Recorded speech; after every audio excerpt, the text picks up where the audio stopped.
A mysterious and powerful entity appears 30 years ago, surrounded by dark energy, marking the beginning of a cataclysmic event. Monsters began emerging from a portal gate, destroying cities and attacking humans. The monster invasion throws the world into chaos, and another dangerous gate seems to open. A young man, frustrated and full of anger, lashes out at the gate and the hunters responsible for handling them. Showing his despair, the boy vents his frustration, questioning why he has to endure such a miserable life. Feeling abandoned by the world, a police officer tries to stop the boy from jumping, warning him of the danger, but he remains defiant. The boy shouts back at the officer, claiming it's his choice to end his life, showing his deep despair. The officers try to calm him down, but the boy struggles, refusing to listen and venting his overwhelming emotions. The boy screams that no one understands the immense suffering he has endured, highlighting his feelings of isolation. 3 hours earlier, the protagonist is fired from the Bitchin Guild. Shocked by the sudden decision, the protagonist pleads, explaining his dedication to the guild and disbelief at being let go. The guild leader dismisses his contributions, stating he hasn't achieved anything significant for the guild. The guild leader reveals he only hired the protagonist for his diligence, but is now disappointed due to his lack of growth as a hunter. The guild leader harshly comments on the protagonist's injury, saying he can't work with someone who's now useless. The protagonist is speechless, struggling to defend himself against the accusations. The guild leader tells him to quit and offers to calculate his severance pay immediately. Desperate, the protagonist vows to find a way to heal his leg and prove he can still work. As the protagonist turns to leave, he encounters someone with intimidating tattoos. A blonde man mocks the protagonist, telling him to leave as per the boss's orders. The protagonist recognizes him, shocked, and calls him Lee Youngjin. The blonde man ridicules the protagonist, mocking his attitude and calling him pathetic. He taunts the protagonist further, suggesting he should use his severance pay for snacks, belittling him as a D-rank hunter. The protagonist snaps, grabbing Lee Youngjin's shirt and accusing him of being ungrateful, stating he got injured saving his life. He reminds Youngjin of his reckless behavior in the dungeon that led to him being poisoned. Further venting his anger, Youngjin laughs dismissively, mocking the protagonist's claims of saving him. He tells the protagonist to stay in his lane, calling him a pack mule and accusing him of not knowing his place. Youngjin questions how someone as weak as the protagonist could even possess an S-rank skill, ridiculing him further. Youngjin mocks the protagonist's skill, explosive growth, jokingly suggesting it only helps with height. He continues to insult, sarcastically pointing out that the protagonist's growth plates are closed, provoking more anger. Furious, the protagonist attempts to punch Youngjin, calling him a punk. Their fists collide, with Youngjin blocking the attack using a shield-like energy barrier. Youngjin taunts him, saying it's time for the protagonist, Taejun, to learn his place. Youngjin throws a powerful punch aimed at Taejun. The punch lands directly on Taejun, sending him flying backward with intense impact. Taejun cries out in pain and shock, visibly overwhelmed by the attack. Taejun accuses Youngjin of acting arrogant just because he started earlier. Taejun sees this confrontation as long overdue. Youngjin punches Taejun with full force, mocking him, saying, "Let's see how tough you are today." The guild leader mocks Taejun, sarcastically labeling his crime as standing up to someone of a higher rank. Other guild members ridicule Taejun for challenging the boss, mocking him for simply being Lee Taejun. Taejun is brutally beaten and collapses to his knees, injured and humiliated. Youngjin looks smug and satisfied, breathing heavily from the confrontation. Taejun lies on the ground, battered and bleeding. A severance envelope is thrown at him with a mocking remark, thanking him for his past 7 years of work. As Taejun sheds tears of pain and humiliation, the final insult is delivered, but let's not see each other again. Taejun leaves a convenience store late at night, carrying a bag, while the clerk bids him goodbye. He walks through the empty, quiet streets under the moonlight, reflecting on his situation. Taejun opens a bottle, likely filled with alcohol, showing his desire to escape his emotions. He drinks deeply, sitting alone, visibly distressed, trying to drown his sorrow. Taejun gazes at the cityscape, enjoying the taste of the alcohol, though it seems bittersweet. He pulls out the severance envelope he received earlier, staring at it with a heavy heart. Taejun laments over the meager severance money, angry and defeated after 7 years of hard work. Feeling there's nothing left for him in the world, Taejun steps onto the edge of a bridge, considering ending it all. Taejun stands on the edge of the bridge, ready to jump, when a holographic window suddenly appears in front of him. The window displays a warning. The user's life is in danger. Please step back from the bridge.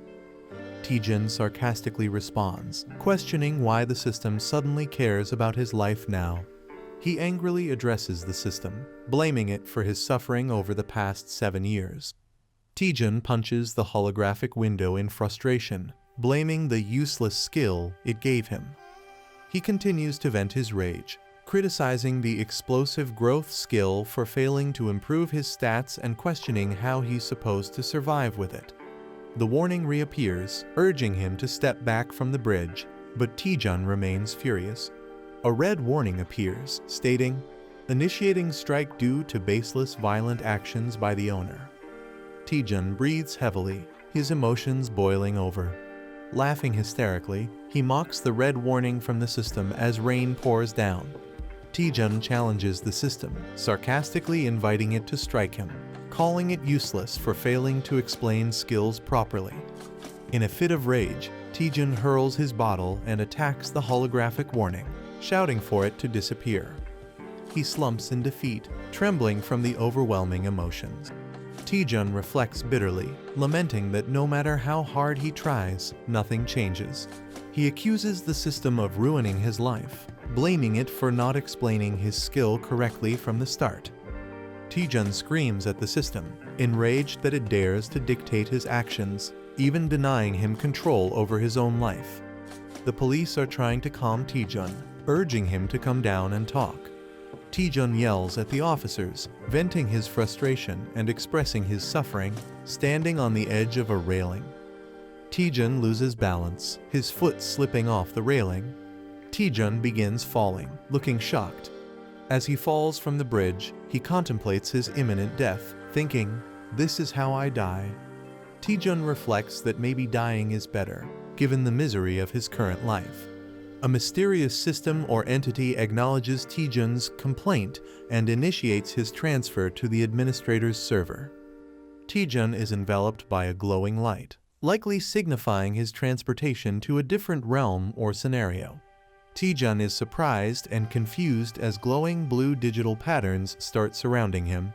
Taejun panics, asking what is happening, as the situation becomes more chaotic. Status windows appear, indicating that his system is being updated. Taejun is engulfed in a surge of bright blue energy, seemingly in the middle of a transformation or upgrade. The progress bar shows the update nearing completion, reaching 99%. The update is complete, confirmed by a glowing yellow status message. Taejun wakes up with a bandage on his nose, clearly feeling the aftereffects of something troubling. Sitting on a bench, he holds his head, complaining about a headache.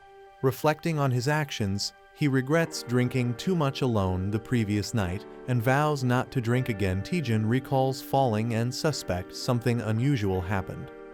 He experiences strange sensations, as if a status window update is happening, confusing him. Laughing at the absurdity of a status window update, Taejun dismisses it as nonsense. He laments being jobless and wonders how he'll make a living. Considering doing day labor, Taejun is suddenly addressed by a glowing girl who knows his name. Shocked by her appearance, Taejun asks who she is, panicked and confused. A glowing girl introduces herself as Miri from the Status Window Management Department. Taejun is shocked and questions if such a department is real. He realizes that the strange events of the previous night were not a dream. Miri explains they investigated his case regarding explosive growth. She humorously admits his outdated status window wasn't working properly. Taejun is stunned, questioning if this was the reason for his struggles. Miri informs him that due to security reasons, she can't reveal further details. She assures him that the issue is now fixed, but Taejun wonders if all his effort was wasted. Taejun gets angry, realizing that all his hard work may have been for nothing. Taejun accuses Miri of making him train in vain for 7 years due to an outdated status window. Enraged, Taejun demands compensation for his suffering and threatens her in anger. Miri panics and explains that she has restored his stats and healed all his injuries to calm him down. Taejun, surprised, realizes that his body has been completely healed.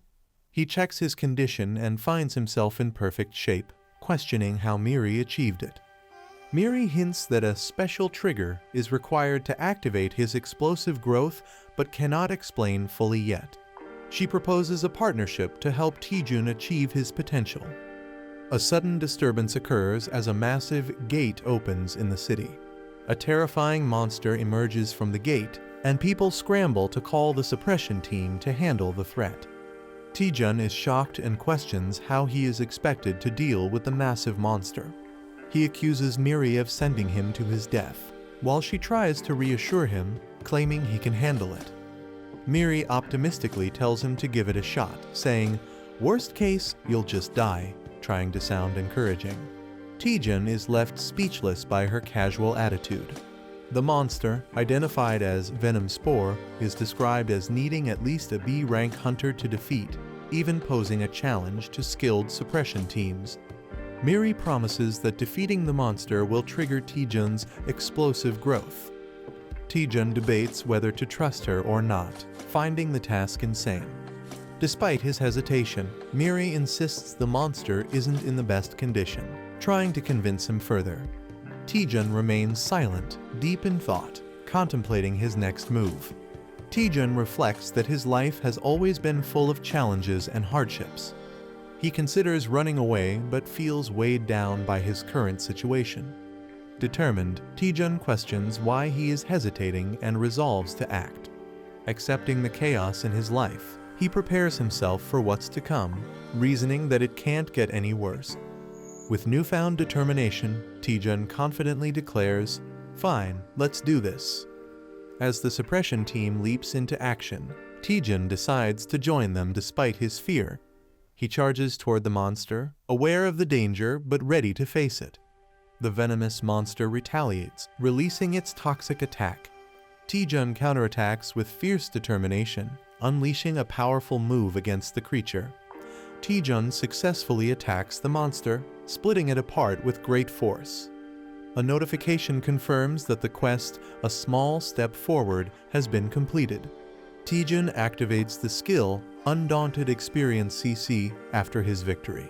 The skill, Explosive Growth, is also activated, enhancing his abilities significantly. He questions the simplicity of defeating a junior spore in one hit and wonders about the strange system notifications appearing. His stats are visibly enhanced, showing a dramatic improvement. A status window displays his updated information, revealing his new skills and significantly improved attributes. Miri excitedly asks Taejun how it feels to use Explosive Growth for the first time. Taejun, with a sinister smile, realizes how overpowered the skill is and revels in his newfound strength. Taejun, glowing with power, is warned by a companion not to celebrate yet as his explosive growth is just starting. Taejun's companion motivates him, urging him to keep fighting and eliminate all the monsters. Taejun charges forward, preparing to attack monstrous plant-like creatures. Taejun fiercely throws a powerful punch with determination.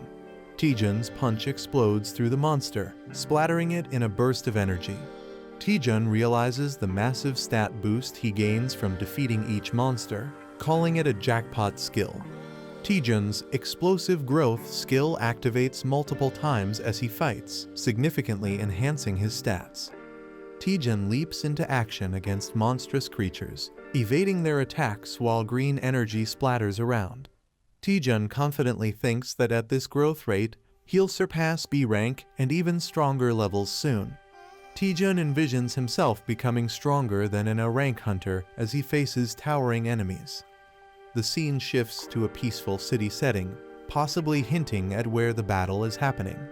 The suppression team arrives on the scene to control the situation, noticing the aftermath of the battle. A group of hunters regrets missing the action, expressing their frustration.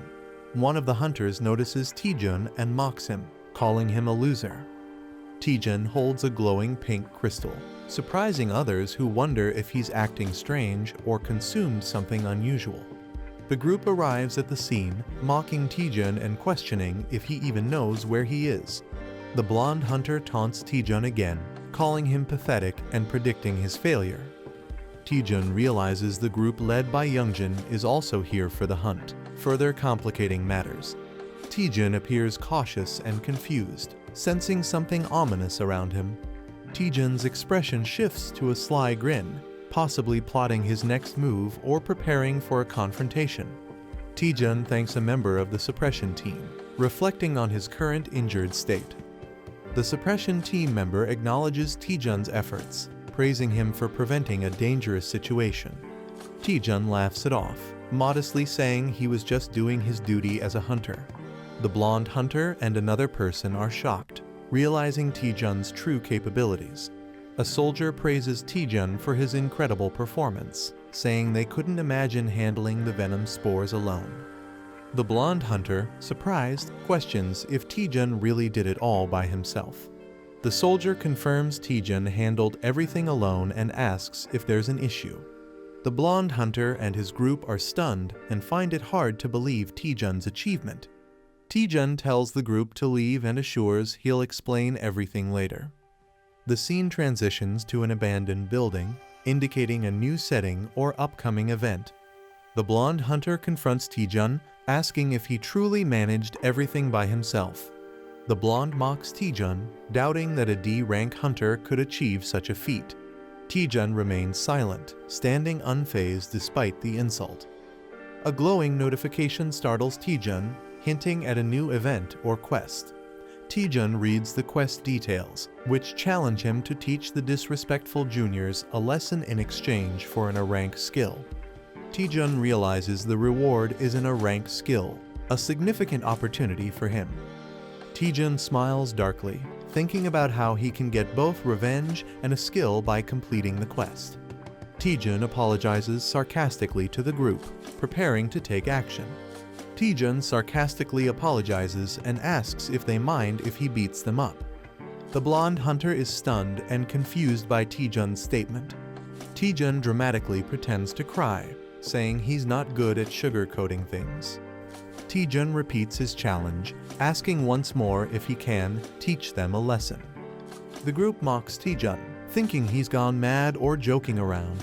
One of the group members angrily lunges at Taejun, demanding he stop talking nonsense and answer. The attacker emphasizes that in this world, those who commit crimes should be punished, delivering a strong blow. Taejun is grabbed by the head as someone questions if he's serious. The attacker prepares to punish Taejun but realizes something is wrong as he can't move properly. Taejun, with a dark smile, taunts the attacker, telling him to take his punishment like he deserves it. The attacker is shocked, unable to understand what's happening. Taejun strikes the attacker, sending him collapsing with one blow. Taejun easily overpowers the attacker, leaving him stunned and collapsing to the ground. The others are shocked, questioning what just happened. The others are confused, questioning why the attacker collapsed so suddenly. Taejun casually gestures for the rest of the group to come at him, inviting them one by one. Taejun menacingly smirks, daring them to endure just one flick on their foreheads for bullying their senior. The group questions Taejun's confidence and his intent to flick them, finding it ridiculous. Taejun flicks one member's forehead with enough force to cause intense damage, sending blood gushing. Taejun unleashes powerful attacks, effortlessly taking down multiple opponents. Another member suffers a devastating blow as Taejun displays overwhelming strength. The blonde hunter is stunned, questioning why his group is losing so easily. Taejun dismisses the idea that it's a joke and approaches the blonde hunter menacingly. Taejun calls out Youngjin directly, asking if he finds the situation amusing. Taejun declares he might let the others go but won't spare Youngjin. Taejun taunts Youngjin, saying a simple flick isn't enough for him and warning him to get ready. Youngjin, enraged and clenching his teeth, swears revenge, calling Taejun dead meat. Youngjin activates an ice ability, surrounding himself with sharp icicles and a cold aura. He mocks Taejun, assuming he has gained some physical enhancements, and warns him not to get overconfident. Youngjin arrogantly declares that Taejun is the one who's in trouble. Taejun observes the ice missiles and sarcastically questions when Youngjin learned such a skill. Taejun reveals that he, too, has just learned a new skill, showing flames igniting in his hand. A massive explosion of fire erupts as Taejun prepares to test his newly acquired ability in a grand display of power. A rank skill that is stronger than normal fireballs and reduces the target's healing ability. He is stunned by the fireball's sheer intensity, calling it incredible. Taejun jokingly admits he's new to the skill and advises Youngjin to be cautious. The fireball unleashes a massive, fiery explosion, showcasing its destructive power. Youngjin feels the overwhelming heat and realizes the power of the fireball. The fireball creates a huge fiery blast, leaving a crater. Youngjin, charred and exhausted, struggles to breathe and process what happened. He's confused but relieved, questioning how he managed to survive such destruction. Taejun jokes about Youngjin being so scared that he looks like he wet himself. He tells Youngjin to stop bullying guild members and be more respectful. Terrified, he promises to change and never bully anyone again. Taejun charges energy in his finger, hinting at a playful but intimidating move. Taejun suggests there's still something left to deal with, keeping the pressure on Youngjin. A cheerful narrator introduces herself and promises to explain what happened in the previous episode. Taejun gains a new status window ability, unlocking powerful skills to fight back. He uses his newfound strength to stand against those who tormented him. Taejun successfully takes revenge on his bullies. The narrator hints that Taejun might have pushed his power too far, and he collapses. Taejun lies unconscious, exhausted from overusing his abilities. Despite his state, the narrator urges him to head to the dungeon. Taejun has been unconscious for 3 days, and the narrator questions if he can overcome this challenge. Taejun is lying on his bed, suffering from intense pain after pushing himself too hard. He's frustrated and tells others to be quiet. The narrator is relieved Taejun is awake, but he explains he overused his mana, leading to his current state. Taejun admits he was reckless and got carried away with his newfound strength. He resolves to focus on improving his mana. The narrator acknowledges Taejun's rapid growth, but questions whether he truly needs to focus only on mana. Taejun clarifies that his extraordinary growth boosted all his stats except mana, which is now his priority. Taejun explains that his skills, like the fireball, consume a lot of mana, forcing him to prioritize increasing it to avoid future collapses.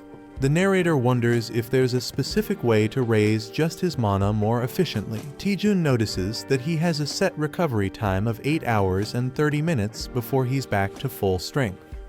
A massive tower designed for training and improving mana is shown. Taejun explains to the narrator that the Tower of Training is a well-known dungeon where beginners go to boost their mana. Despite being famous, the narrator notices the tower is oddly empty and questions why no one else is there. Taejun recalls the tower being popular a few years ago, but wonders if it's no longer in use. Taejun and the narrator spot an old man in the tower, surprising them. The old man tearfully mistakes Taejun for someone he refers to as Granny. Taejun and the narrator are bewildered by the old man's behavior, finding it strange. Taejun formally requests the old man for the Tower of Training quest, but the old man mishears it as fast food.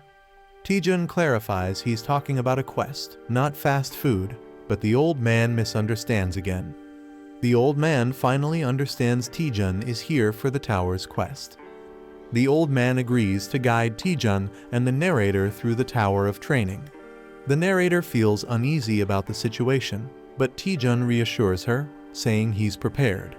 The old man starts explaining the mechanics of the tower to Taejun and the narrator. The tower is divided into 10 stages, and clearing all of them will complete the quest. Taejun guesses the first task is to defeat 10 goblins, and he's correct. The old man acknowledges Taejun's guess with a cheerful response. Taejun impresses the narrator with his knowledge of the tower, claiming no one knows its strategies better than him. Taejun reveals he studied dungeon strategies on YouTube and memorized them, even though he couldn't go on real expeditions. Taejun confidently declares the beginner dungeon will be easy for him, earning admiration from the narrator. Taejun mutters to himself, and the old man overhears, prompting Taejun to play it off as a joke. They reach the first trial area, and the old man prepares to summon monsters. The old man struggles dramatically while summoning monsters for the trial. The old man nervously announces the arrival of the monsters, completing the summoning. Taejun and the narrator are fired up to face the challenge, confident that defeating 10 goblins will be easy. Movement in the bushes indicates something approaching, creating tension. Instead of goblins, large ogres and a few goblins emerge with a loud roar. Taejun, the narrator, and the old man face a massive crowd of ogres and goblins, far beyond what was expected. Taejun and the narrator are shocked at the situation, jokingly calling it bulking season. Taejun questions why the goblins appear to be oversized ogres, asking the old man for an explanation. The old man, lost in thought, mentions kimchi stew, completely ignoring the situation. Realizing the old man might be senile, Taejun is visibly annoyed and doubtful of the old man's capabilities. The ogres begin their attack with another fierce roar, escalating the tension. Taejun and the narrator panic as the monsters rush toward them, increasing tension. Taejun uses a powerful fire attack to hold back the ogres, showcasing his abilities. Taejun boldly challenges all the goblins and ogres, declaring he'll defeat them all. The fire attack devastates the monsters, burning them to ashes. Taejun surveys the burning battlefield, satisfied with his attack's impact. Taejun celebrates his success, but the narrator warns him there are still more monsters left. A massive ogre towers over Taejun, wielding a giant weapon, taking the battle to a new level. The giant ogre swings its weapon, landing a powerful blow on Taejun, catching him off guard. Taejun faces off against an ogre and prepares for a fight. The ogre attacks, and Taejun responds with determination, challenging its strength. Taejun skillfully dodges the ogre's powerful strike. Taejun spins, preparing a counterattack. He delivers a powerful blow to the ogre's head, drawing blood. The ogre roars in defeat as Taejun stands confidently. Notifications appear, confirming the completion of Stage 1 and increased experience.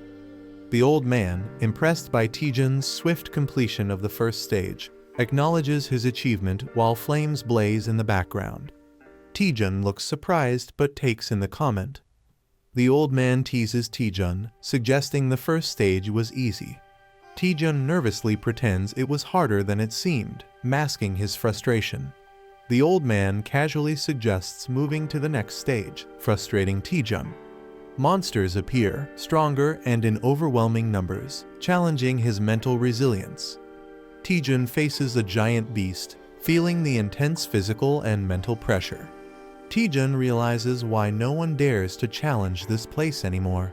He yells in frustration, calling the dungeon impossible to clear and referring to it as hell. Someone pleads for mercy, revealing Taejun's name as they face the tower. Taejun reaches the final stage, facing an ominous silhouette. The final boss is revealed, a massive hellhound Cerberus, ranked S and level 90. Taejun is horrified, sweat dripping as he reacts to the terrifying scene. Taejun realizes the final boss isn't a simple dog as expected, but an overwhelming threat. Taejun gives up, believing he can't defeat the boss, even with multiple lives. He's out of mana and struggles to find a way to continue. a hidden quest appears, tasking him with curing a senile NPC to restore order. Taejun reads the hidden quest details and begins thinking. He realizes the dungeon relies on the old man's unstable mana.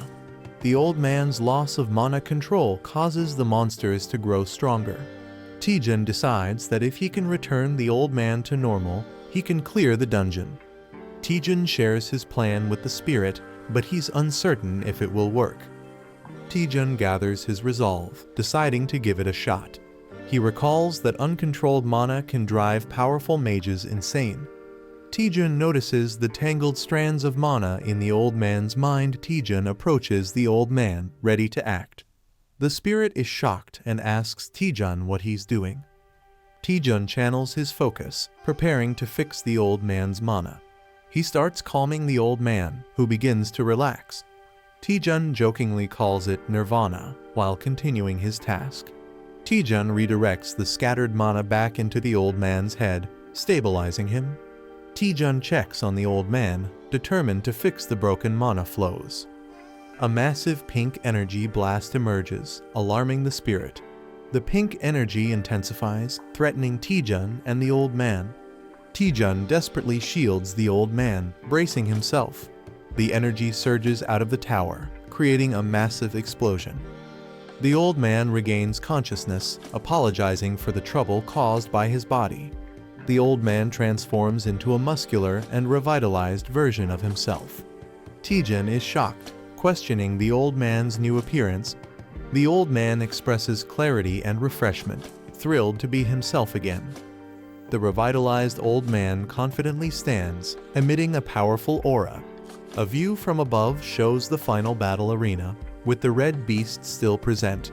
The old man expresses his gratitude to Taejun, calling him his benefactor and offering to grant any request. Taejun looks shocked as someone counts numbers, reaching 97 and 98. A glowing girl stands behind him. A muscular man lifts a heavy barbell, reaching 99 reps. The old man, now glowing with power, shouts 100 while lifting the weights. The weights slam into the ground, cracking it. The man explains that physical strength is needed for high-intensity mana use. His muscles flex, and he begins revealing something important. He proudly announces that his secret to becoming an archmage is intense physical training. The old man flexes and asks if they can feel the mana radiating from his muscles. He invites Taejun to touch them, but Taejun nervously refuses, questioning if this kind of power is necessary. The old man insists and then asks Taejun what he truly wants. Taejun hesitates to answer. Taejun complains about his low mana and asks if his mana capacity can be increased. The old man easily accepts the request and activates the mana body technique. He unleashes the mana technique build-up on Taejun. Taejun screams in pain as his mana increases dramatically to 500. Taejun coughs and complains that he almost died from the process. The old man observes that Taejun's issue isn't a lack of mana. Taejun, confused, asks what the old man means. The old man explains that Taejun is using too much mana for his Fireball skill. Fireball is supposed to be a basic skill. The old man explains that Taejun's Fireball is much stronger than normal but consumes too much mana. He reassures Taejun and offers to help him recreate his Fireball. A large modern cityscape appears, showing a tall building. A woman named Lee Seon-ah, a grade A hunter from the Myth Guild, waves and calls out. Taejun's companion is surprised and asks if he knows her. Taejun says she's an old friend from Hunter's Den. The glowing girl teases Taejun, shocked that he has a female friend. Taejun gets annoyed. She asks why Taejun called Seon-ah. He explains it's to test his new Fireball technique. The Myth Guild has the largest training facility in the country. Taejun's previous Fireball was powerful enough to destroy a building. The new one will be even more dangerous. Taejun suggests they need a safe training area for testing his new Fireball. The glowing girl teases Taejun, surprised that he has more connections than she thought. Seon-ah hears something and asks what Taejun said. He nervously laughs and denies saying anything. In the elevator, Seon-ah comments that it's been a long time and asks how Taejun has been. He replies that he has just been doing his usual hunter duties. Seon-ah gives Taejun a curious look, making him wonder if there is something on his face. She smiles and tells him he seems different from before. Seon-ah tells Taejun that he used to rely on her, but now seems more confident. Taejun is surprised. She mentions that another person requested to use the training ground today. She hints that Taejun will be excited to see who it is. Taejun is shocked that someone arrived before him. Choi Jin-hyuk, a grade A hunter from Bichon Guild, appears riding a massive beast. Taejun and Jin-hyuk exchange intense stares, recognizing each other. Seon-ah notices the tension and wonders why they are acting like rivals after a year. Inside the training facility, Seon-ah activates the system. She explains that the strength of the training monsters depends on how much mana is used. Seon-ah summons a monster, calling it cute, but Taejun is horrified by its appearance. The monster rushes forward, and Seon-ah asks if that explanation was enough. She casually leaves to grab drinks, leaving them to train. Taejun, the glowing girl, and Jin-hyuk stand in silence. Taejun learns that he can create a monster using mana. A giant, muscular orc roars as it appears, surprising Taejun. Taejun cracks his knuckles, ready to fight. The orc charges at Taejun aggressively.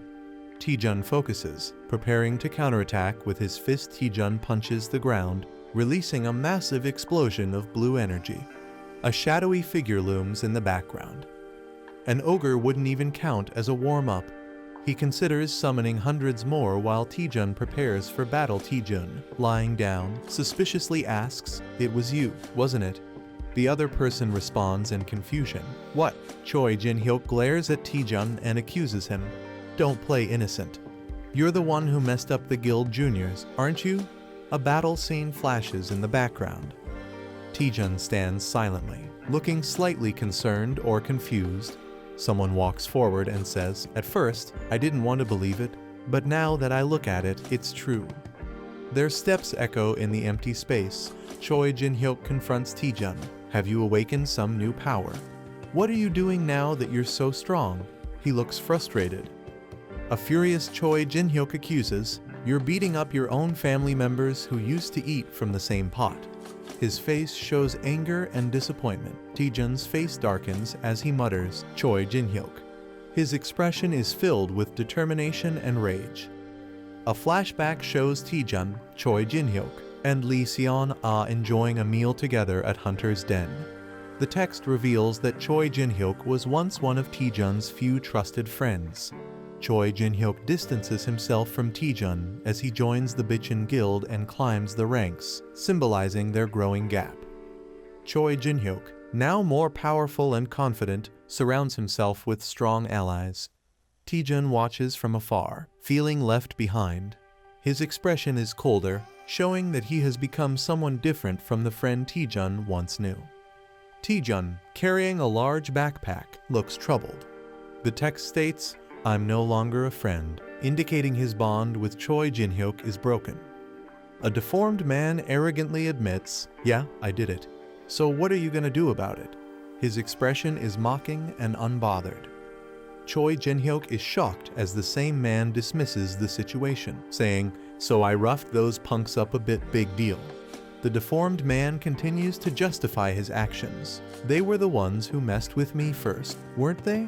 His face is unsettling and intense. Choi Jin-hyuk gets angry, clenching his teeth. He confronts someone, "And you? While I was getting beaten to a pulp, what did you do besides watch?" He believes the person should have fought alongside him. Choi Jin-hyuk grabs Taejun aggressively and yells, "Hey, you've got some nerve." Taejun is taken aback, responding, "Excuse me." Taejun stays calm despite being choked, saying, "You're strangling me. It's hard to breathe. I feel my life is at risk, so this is self-defense." His expression is indifferent. Lee Seon-ah enters the scene cheerfully, saying, "Sorry to keep you waiting. This sister has something for you." She holds a bag, possibly with supplies or weapons. Lee Seon-ah looks shocked. possibly reacting to the fight between Taejun and Choi Jin-hyuk. Seon-ah yells, "You two, what are you doing?" as Taejun and Choi Jin-hyuk clash fiercely. Choi Jin-hyuk swings his spear, sending a powerful red energy attack at Taejun, who dodges just in time. Taejun nervously calls for a timeout as he tries to escape. Choi Jin-hyuk responds, "There's no timeout." Taejun gets hit hard and is sent flying backward, crashing to the ground in pain. Choi Jin-hyuk acknowledges Taejun's growth, saying, "You've really become stronger, Taejun," while gripping his spear. Choi Jin-hyuk powers up with electricity and says, "I'll face you seriously." His aura crackles with intense energy. Taejun smirks and playfully says, "Should have done that from the start, tilde haha."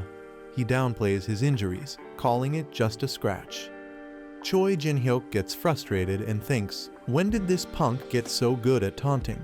As his electrified power surges, Choi Jin-hyuk activates the Bitchin spear technique, first form. His spear crackles with powerful yellow lightning. He fully unleashes Thunder Spear, surrounded by electric energy, showing his strongest attack. Lee Seon-ah is shocked and yells, "You're crazy, Choi Jin-hyuk, pulling out the Thunder Spear here." Taejun smirks and casually says, all right, tilde, I knew you'd use that technique, tilde." He seems unfazed by the attack. Taejun steps forward confidently, saying, "Then I'll go all out too." He prepares to counter Jin-hyuk's attack. Lee Seon-ah and the spirit next to her look surprised, reacting to something unexpected. Wait, is that? Taejun begins charging a powerful energy blast, glowing blue. He unleashes a massive fireball attack, engulfing the battlefield in bright blue flames. A system message appears, revealing the attack's name, Archmage's Fireball S. It reduces the enemy's healing ability on impact. Choi Jin-hyuk is stunned, thinking, that's just like an energy blast, as Taejun's attack threatens to overwhelm him. A character gathers immense energy, forming a glowing orb in his hands. He unleashes a massive blue fireball attack, sending it towards his opponent. The skill used is Archmage's Fireball S, which reduces healing upon impact. An enemy, wielding a sword, looks in shock, realizing the immense magical power of the attack. He panics, thinking he can't block such a powerful attack. The fireball explodes, creating a massive shockwave and engulfing the area.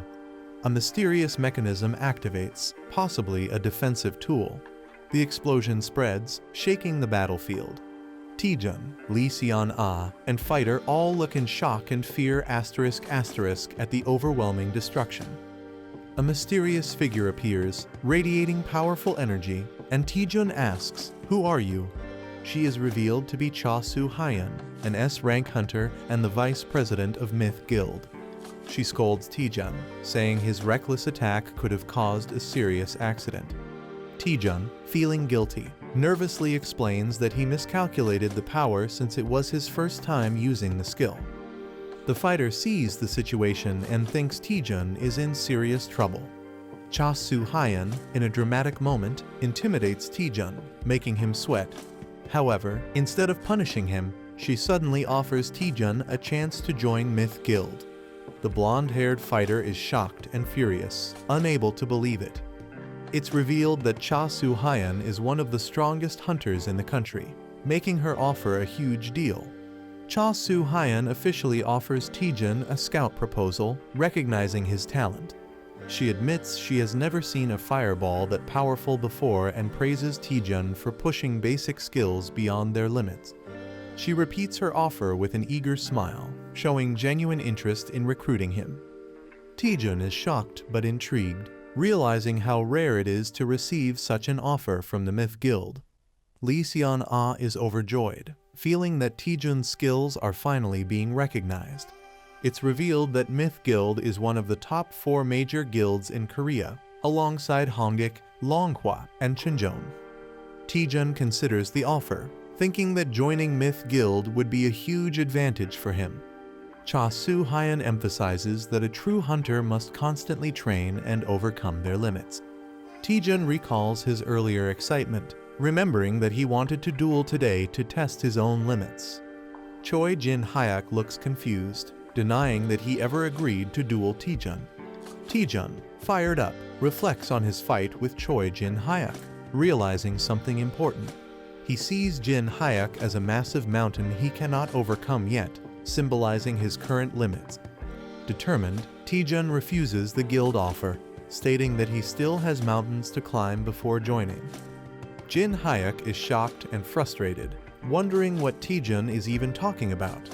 Cha Soo-hyun laughs, admiring Taejun's dedication to training and liking his spirit. She asks for his name and rank, and Taejun proudly introduces himself as a D-rank hunter. Soo-hyun is surprised, believing that his talent is wasted at such a low rank. In recognition of his potential, she gives him a recommendation letter, showing that she still believes in his future. Taejun receives an invitation to take the B-rank hunter evaluation in a month. His friends congratulate him. Choi Jin-hyuk is furious, realizing Taejun is advancing quickly. Taejun reflects that higher ranks allow hunters to enter stronger dungeons, making this a valuable opportunity. 1 month later, he arrives at the hunter testing site to take the B-rank exam. Taejun feels excited and confident, believing the atmosphere itself feels different. His spirit companion notes how Cha Soo-hyun gave him a recommendation right away, proving her high regard for him. She then asks, "Why didn't you join the Myth Guild, since they were offering him so much support?" Taejun comically shouts money, revealing his real reason. He explains that guild hunters have to share their earnings, making solo hunting more profitable. Taejun criticizes guilds, saying their rewards are low and they control schedules too strictly. He recalls how guilds exploit hunters, overworking them and discarding them if they get injured. He dramatically declares he would never join a guild, stating his only goal is making more money. Suddenly, someone calls out to him, catching his attention. A cheerful cat-eared girl, Yo Si-ah, from Chincheon Guild, greets him and asks if he's taking the test. Taejun is surprised she knows him, but she reveals that his reputation has already spread. She smirks, saying her guild is determined to recruit him, hinting at Myth Guild's interest. Taejun nervously laughs, realizing his name is spreading too fast. Suddenly, a tall, intimidating man appears, mocking Taejun, calling him a mediocre man. Kangjin, a C-rank hunter from Hwyong Guild, mocks the event, calling it overhyped. He boldly introduces himself, claiming he's destined to be the greatest hunter of the era. Taejun and Yo Si-ah are speechless, with Taejun internally wondering if this guy is crazy. The announcement begins, signaling the start of the B-rank hunter evaluation test. The participants, including Taejun, Kangjin, and Yo Si-ah, prepare for the test. The examiner introduces their mentor for the test, an experienced hunter. The mentor is revealed as Choi Jin-hyuk, an A-rank hunter from the Bichon Guild. Taejun is shocked, recognizing his rival, Choi Jin-hyuk. Jin-hyuk greets the participants, preparing to explain the test rules. The test will take place in a dungeon, and 8 participants will be grouped into teams of 2. The dungeon has 4 entrances labeled A, B, C, and D. The first 2 teams to reach the merge point will proceed to the boss fight. A man announces that even if participants retire from the dungeon, they should not worry. Safety personnel are stationed throughout the dungeon to ensure protection. A streaming score system will be used to track and rank participants. The test is being streamed live, showing a battle against monsters, and viewers are commenting. The test officially begins with red portals activating. The first team, UC Rin and Kangjin, is called to start. The second team, Yang Dong-jun and Hong Ah-ryeom, is introduced. The third team, Cho Song-yi and Bong Jun-hyun, is introduced. The fourth team, Lee Tae-jun and Kim Jun-hyun, is announced, and all teams are instructed to enter their designated gates. Tae-jun recognizes Kim Jun-hyun and is surprised to see him, while Jun-hyun happily greets him. The teams begin entering the red portals, with Tae-jun leading the way. Someone watches Taejun closely, saying his name with suspicion. A man smirks darkly, realizing that Taejun is using him for his own advantage. Kim Jun-hyun clenches his fist, determined not to be underestimated. Taejun confidently steps into the portal, fully prepared for the test. A dark and eerie dungeon scene appears, with someone in the shadows vowing revenge, saying, "I'll make you regret it." A member of Bitchin Guild is shocked when asked to participate in the B rank assessment. A heavy-built man and a young hunter with blue hair discuss something. The man is confused, while the young hunter seems uninterested. The young hunter is asked to disrupt Taejun during the assessment. The D route is much harder than the standard path, so interfering would make it difficult for Taejun to pass. The heavy-built man is reminded that his mother is sick, implying pressure on him. The blue-haired hunter tempts him with money for his mother's surgery. The man looks nervous, but the blue-haired hunter assures him he'll be rewarded if he cooperates. Taejun and his teammate enter the D route and encounter monsters. A giant snake with red eyes appears, roaring fiercely. Taejun easily defeats the monster, shocking his teammate. Taejun complains about the weak opponent, but his experience points slightly increase due to an ability. The heavy-built teammate is shocked at Taejun's sudden strength.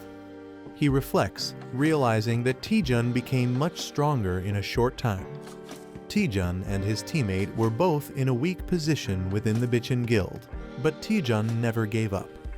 Taejun praises his teammate's skill to absorb attacks, calling it amazing. Taejun encourages him, saying he'll shine one day as a great hunter. Taejun's words gave his teammate hope when he had none. The teammate now struggles with guilt, realizing he's being forced to sabotage Taejun, despite how much Taejun supported him. The heavy-built man feels conflicted, but believes he has no choice because he needs money for his mother's surgery. He convinces himself that betraying Taejun is necessary for his family. He hands Taejun a bottle, acting innocent. He tells Taejun that it will help him, making it seem like a friendly gesture. Taejun accepts it, unaware, and the man explains it's a buff potion used in expeditions. Taejun happily drinks it, thanking him. However, the potion is actually poisoned, meant to paralyze Taejun. The man thinks this will quickly exhaust Taejun, making him fail. Taejun suddenly feels the effects, realizing something is wrong. Taejun starts feeling the effects of the potion, thinking something is awakening inside him. He suddenly realizes there's no bathroom, making him panic. His teammate confirms there's no bathroom, forcing Taejun to clear the dungeon quickly. The teammate is confused, wondering why the poison isn't working. Taejun's poison resistance ability activates, making him immune. Taejun investigates the dungeon's layout, noticing something is off. They reach a dead end, forcing them to turn back. Taejun complains about going in circles, while his teammate sees an opportunity. The teammate considers pushing Taejun into the pit to sabotage his assessment. The heavy-built man nervously calls out to Taejun. Suddenly, he lunges forward, apologizing as he tries to push Taejun off the cliff. However, he loses balance and falls instead, screaming. Taejun is shocked, watching him plummet. Both of them are confused as they realize what just happened. The man keeps falling, panicking. He crashes into the cliffside, hitting the rocks hard. Taejun shouts at him, thinking he's trying to die on purpose. Hanging upside down, the man breaks down, calling himself garbage and saying he deserves to die. A shocked Taejun reacts angrily to being called trash. A man confesses he tried to sabotage the assessment for his own benefit. The man, feeling guilty, wants to die, but Taejun refuses to let go. Taejun panics, realizing the situation has become serious.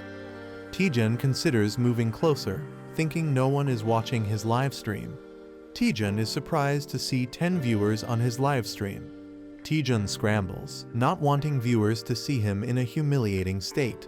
Taejun loses his grip and starts falling from the cliff. Taejun and another person fall into the darkness while a blue spirit watches Taejun and his companion crash to the ground, confused about their location. They turn around to see red eyes glowing in the darkness. A swarm of terrifying white snakes with red eyes emerges. Taejun and his companion freeze in fear, realizing the danger. A girl watching the livestream worries about Team B's situation. Exhausted fighters struggle to battle the deadly snakes while viewers mock them. The girl doubts whether Team B can survive the ordeal. A terrified man panics and runs away, abandoning his team. With a teammate fleeing, the remaining member screams for help as Team B is eliminated. Team C is in chaos as one member attacks another in frustration. UC Rin cheerfully introduces herself while facing the deadly snakes. She confidently declares her intent to defeat the 1,000-year white snake. UC Rin prepares for battle, but the snakes suddenly disappear. A man aggressively attacks on his own, while UC Rin questions his actions. The man sees this assessment as a chance to impress the higher-ups. Determined, he unleashes a powerful attack, unwilling to miss his opportunity. UC Rin realizes he wants all the attention for himself. Refusing to be outdone, she activates her ice powers, ready to fight. UC Rin unleashes a powerful ice attack, Frost Wind. A fierce battle erupts as Team A dominates the battlefield. Team A reaches the boss room first, proving their elite skills. A mysterious figure claps, acknowledging their achievement. Choi Jin-hyuk offers to lead them to the boss room. UC Rin realizes that Lee Taejun hasn't arrived yet. Choi Jin-hyuk confirms Team D's signal is lost, hinting at their elimination. A teammate mocks Taejun, doubting his potential. Choi Jin-hyuk leads Team A through a portal to the boss room. Choi Jin-hyuk smirks, realizing Junhyun's plan was successful. He mocks how Vice President Cha Soo-hyun would react if she knew the truth. The group looks shocked as they sense something ominous. A monstrous spiked snake corpse lies before them, unsettling the team. A skeletal figure sits on a throne, exuding a terrifying aura. The Skeleton King awakens, its eyes glowing with dark energy. The absorption skill allows the user to absorb magic attacks and return them. The more magic absorbed, the stronger the attack, but it depends on the user's limits. A comedic moment shows the absorption skill leading to an unexpected fiery result. Lee Taejun and Kim Jun Hyun use their combined attack, Hell Train. Taejun pushes Jun Hyun to absorb more power as they charge forward. Determined, they rush straight to the boss room. Team A is confused, realizing the boss should be the Emuji. The team wonders how things took a drastic turn. Suspicion rises as they question the mysterious lick before them. The lick fully awakens, its glowing eye radiating dark energy. Team A realizes the danger as they recognize the powerful lick. They are shocked to see a lick instead of the expected dungeon boss. Choi Jin-hyuk urgently commands everyone to retreat. The lick and the monstrous Emugi stand side by side, ready to attack. The lick launches an attack as the Emugi roars fiercely. Choi Jin-hyuk prepares to counterattack with determination. He leaps into action as the Emugi strikes with force. UC Rin and her teammate refuse to stay idle and prepare to assist. UC Rin and Kang Jin launch their combined attacks against the Emugi. The Emugi retaliates, injuring UC Rin as she screams in pain. Choi Jin-hyuk panics as he sees his teammates wounded. He realizes that the lick is controlling the Emugi. He determines that taking down the lick is the key to victory. Choi Jin-hyuk prepares to strike but is caught off guard. The Emugi launches a surprise attack, hitting him hard. He regrets recklessly charging in without a proper strategy. The Emugi roars, ready to finish him off as he faces near death. The girl regrets not saying something before dying. A hunter is violently thrown back by a powerful attack. A shocked boy feels fear as he senses something terrifying. The team celebrates reaching the boss room. A man is relieved to be alive but realizes something is wrong. Urgent warning is given to Lee Taejun and Kim Jun Hyun. A massive monster, Emugi, looms over them in danger. Taejun and Jun Hyan barely dodge a devastating attack. They realize facing a lick and an emugi is too much for a B-class test. The man suspects someone is sabotaging the evaluation. The team speculates that a powerful guild member might be involved. Taejun acknowledges the situation but finds it complicated. Taejun confidently suggests taking down the emugi. Taejun and Man reluctantly agree to work together. A warrior with dual swords charges forward as something powerful descends from above. A fighter holds a glowing energy orb, declaring a temporary alliance. One character asks if Jun Hyan can take more fireballs, but he seems exhausted. A large, wounded serpent-like creature appears, still moving. A character warns Lee Taejun to be cautious as a dangerous attack approaches.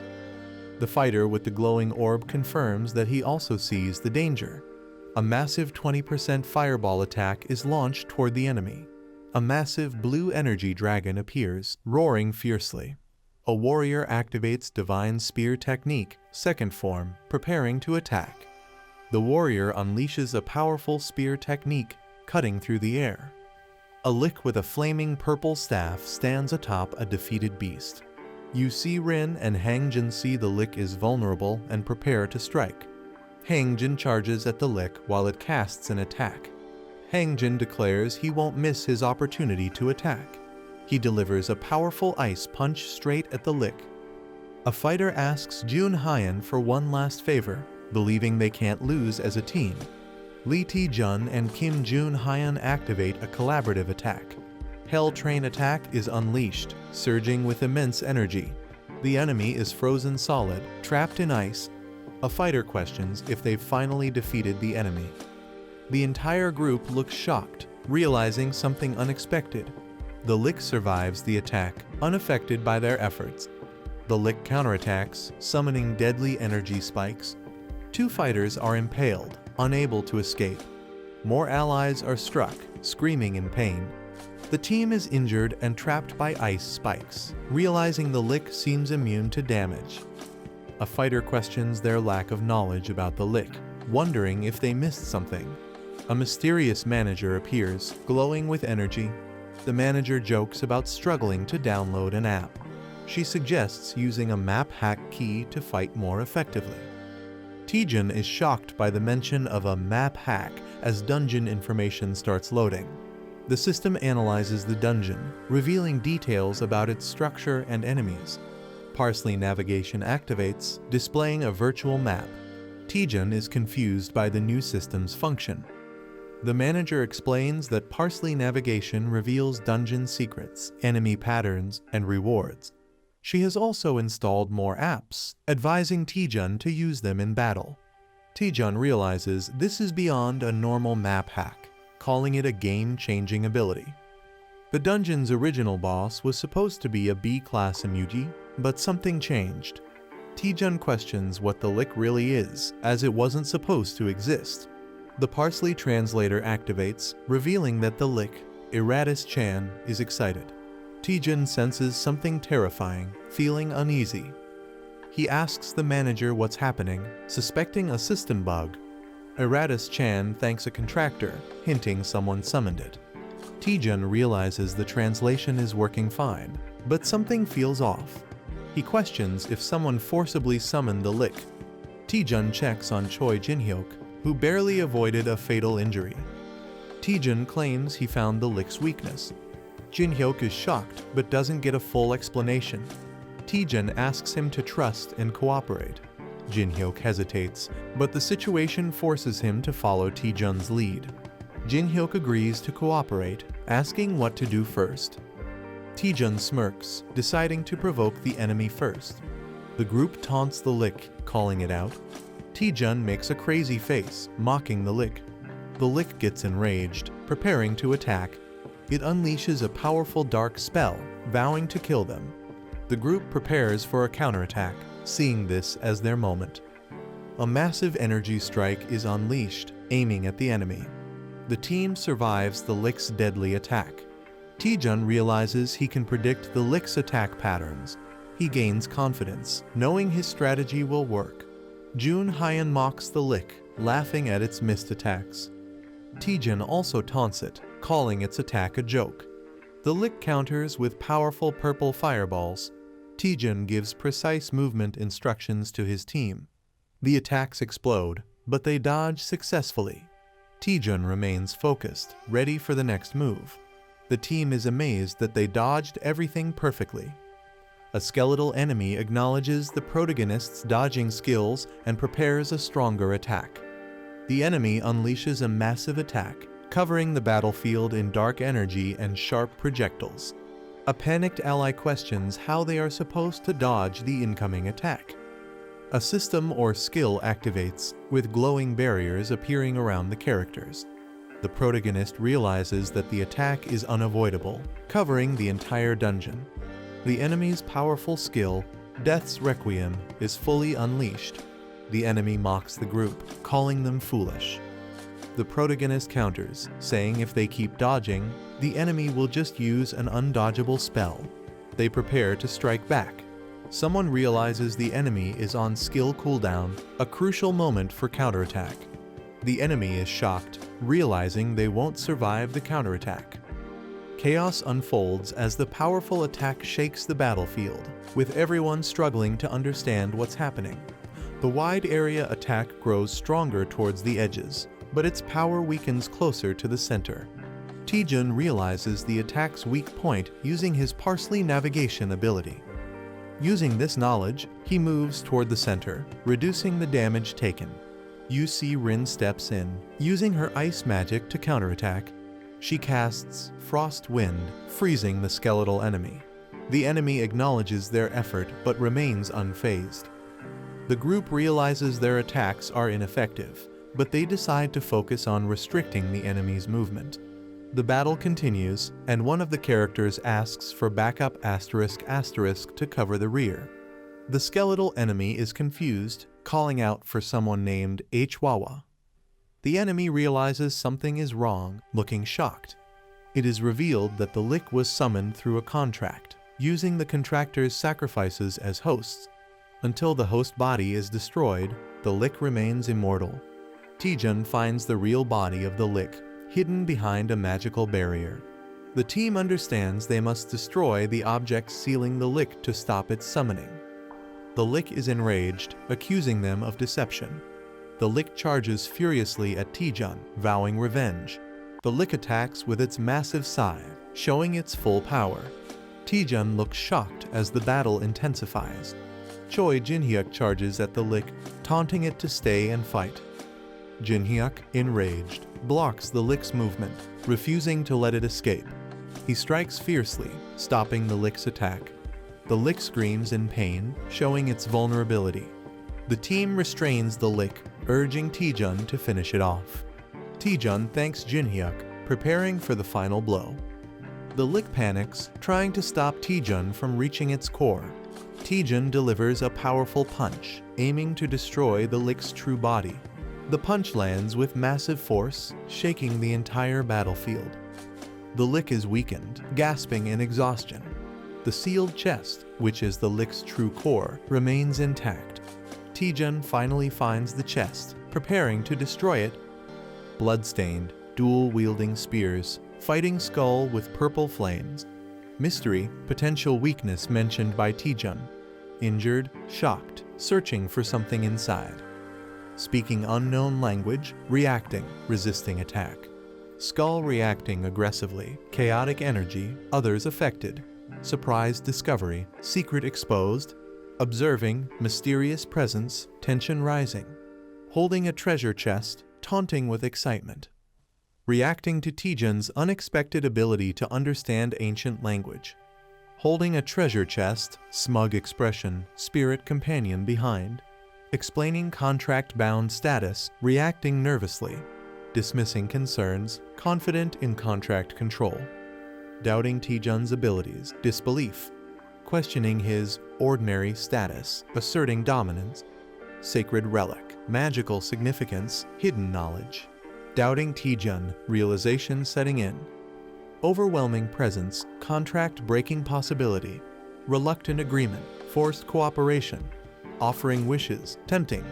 complaining about stomach, uneasy, ordering skeletons to be released, questioning control, skeletons attacking, blue-haired man and green-helmeted man fighting back. Anomaly detected, unknown disturbance. Martial artist Hangjin and cat-eared girl UC Rin destroying skeletons. Accepting negotiations, communication success. Asking for Taejun's wish. Demanding everything. Confused by Taejun's sudden demand. Pressuring for items, accessories. Holding mysterious power, crucial item. Realizing Taejun's target, resisting. Pretending to break treasure chest, manipulating. Handing over staff, distressed. Holding staff, demanding contract release. Pretending ignorance about contract release. Realization hitting, caught off guard. Mocking, pretending ignorance. Intense red energy, furious reaction. Furious, overwhelming force, striking Taejun. Raising treasure chest, intimidating. Intense counterattack, explosion. Last struggle, refusing to fade. Declaring Eratus Chan's rebirth, sinister confidence. Mocking skull's dramatic exit. Examining broken weapon, questioning its significance. Investigating summoning method, questioning target. Thrilled about new item, materialistic attitude. Observing Taejun's greed. Newly discovered item, unexpected find. Speculating value, linking it to the skull. Concerned, checking on him. Assuring he's fine, activating interface. Doubting Taejun's victory against the lick. Declaring victory, dismissing concerns. Hangjin acknowledges Lee Taejun's skills and calls him an impressive hunter, while UC Rin cheers him on. A shocked reaction as Lee Taejun stands bloodied, and someone calls out his name in concern. A remorseful Choi Jin-hyuk says, "I'm sorry," looking down at Lee Taejun. The helmeted Choi Jin-hyuk admits to poisoning and throwing Lee Taejun into the pit, revealing they ordered Jun Hyan to do it. The guilty Choi Jin-hyuk admits they resented Lee Taejun for working hard despite lacking talent. The Choi Jin-hyuk sincerely apologizes to Lee Taejun. He smiles and mockingly tells them to do it properly next time, acting like he wasn't even affected. Taejun calls out the deception, questioning what's really going on. The Choi Jin-hyuk suggests moving forward, inviting Lee Taejun for a meal as a celebration for becoming a B-class hunter. Kim Jun Hyan admits to poisoning and throwing Lee Taejun into the pit, revealing that he ordered Jun Hyan to do it. Taejun awkwardly asks a secretive question. Taejun whispers, "Do you like Lee Seon-ah?" catching the other person off guard. Taejun's question about Lee Seon-ah causes a hilarious shocked reaction. The accused character frantically denies it, while another teases them. A glowing green gate appears, signaling their way out. UC Rin and Kim Jun Hyan celebrate being able to leave, dreaming about food. Taejun smiles and tells everyone to go back together. The group walks toward the portal, feeling the relief of survival. Taejun hesitates for a second as he steps through the gate. They successfully exit, and a mysterious figure watches them. Taejun is officially promoted to B-class hunter, greeted by some intimidating figures. Lee Taejun is shocked to see Seo Yeon HWA Clear Sky Guild representative and Maddie Pyong Hwarang Guild representative. Maddie Pyong, a powerful and imposing figure, raises suspicion as Taejun wonders why the strongest hunters are present. The elegant yet authoritative Clear Sky Guild leader enters. Seo Yeon HWA reveals that someone interfered with their test, manipulating the results. She explains that monsters, including the Lick and an undead Emugi, should not have appeared. The investigation suggests that a powerful force was trying to disrupt both the Clear Sky Guild and Hwarang Guild. Revealing the culprit, Seo Yeon HWA finally points to the responsible party. She looks directly at Lee Taejun and says, "It's you." Lee Taejun is left utterly dumbfounded, unable to comprehend how he could be the culprit. UC Rin and Hangjin defend Lee Taejun, insisting there's no way he could be responsible. She smirks and points out that Taejun seemed to handle everything alone. The high rankers reveal they witnessed everything live, including Taejun's leadership and strategic decisions against the Lick. She suggests that the Lick's weakness was concealed somewhere, and Taejun somehow knew about it. Hwyong HW questions how a D-rank hunter like Taejun knew so much critical information. Even Hangjin and UC Rin start to hesitate, considering the possibility. Hwyong HWA steps up to Lee Taejun, pressing him for answers. She outright claims that Taejun knew about the Lick in advance. He freaks out, denying it completely, but his shocked reaction only makes him look more suspicious. Taejun looks nervous as someone questions his hesitation, likely in a high-pressure situation. A warrior unleashes intense energy, warning Taejun that he will cut him down if he doesn't answer quickly. Taejun panics, realizing that the threat is serious and his life is in danger. Taejun, sweating and desperate, tries to think of a way to explain or defuse the situation. Taejun recalls something important related to a Lick, a sacrifice, and a contractor, possibly a key mystery. Someone interrupts, asking everyone to listen, possibly to prevent a fight or explain something. A new character excitedly reveals that his dream has always been to become a necromancer. The warrior and the blue-haired girl are surprised by the sudden statement.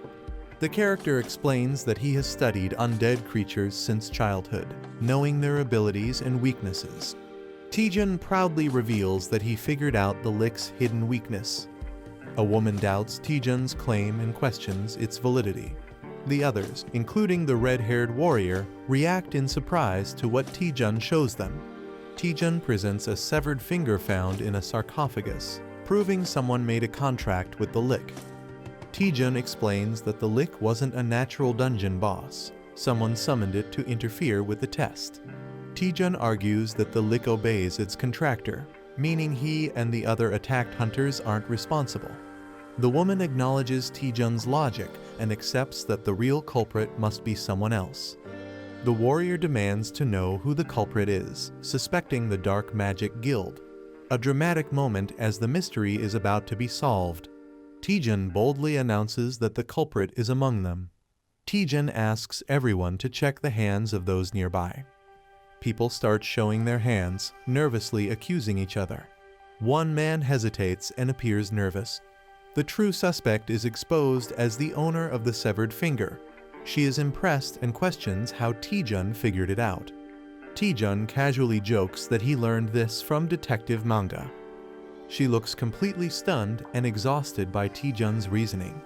The warrior charges at Hwyong HWA, who prepares a magical defense. Someone traps the culprit inside a glowing green barrier to prevent escape. Furious, he charges at the bald man, vowing not to forgive him for harming his apprentice. The warrior unleashes a devastating attack called Dragon Strike. He suddenly notices something unexpected.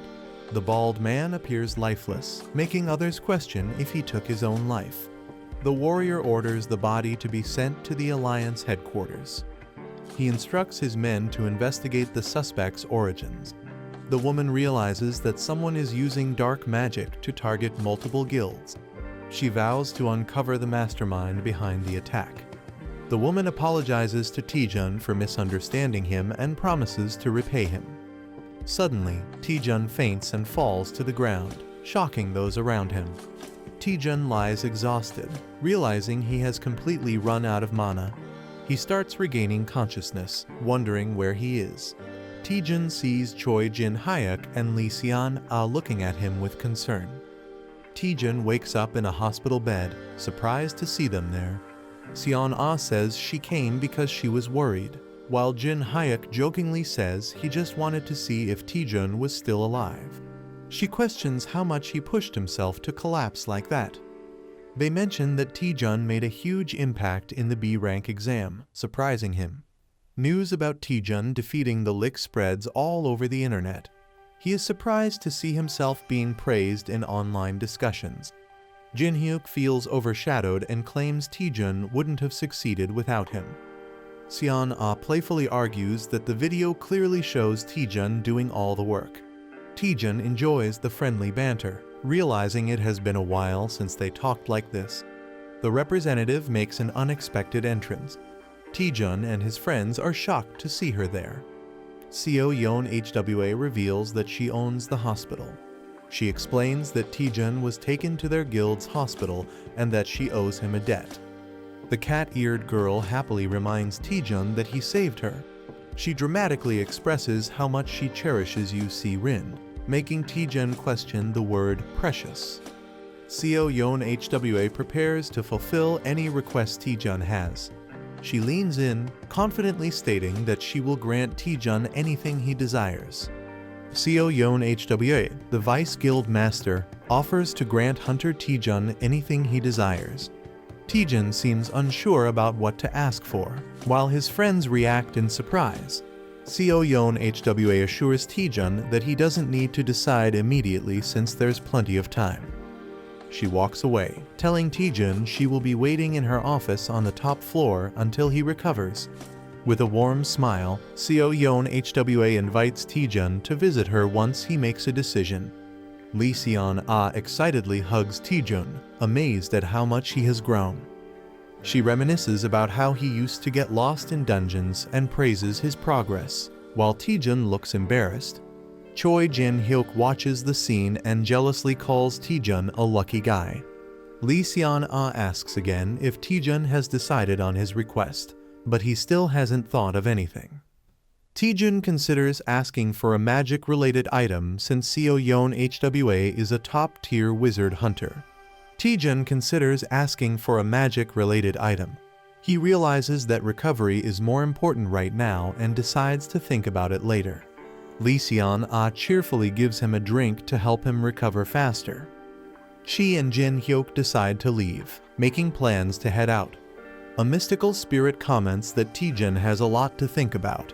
The spirit excitedly imagines a beautiful woman granting a wish, while Taejun is unimpressed. Taejun debates what to ask for, considering money as an option. He quickly dismisses the idea, realizing he should ask for something priceless instead. Determined, Taejun decides he needs to figure out what he needs the most. Suddenly, he remembers and asks about the items he got earlier. Taejun realizes his items were automatically stored in the Parsley Market vault. Confused, Taejun wonders what Parsley Market is.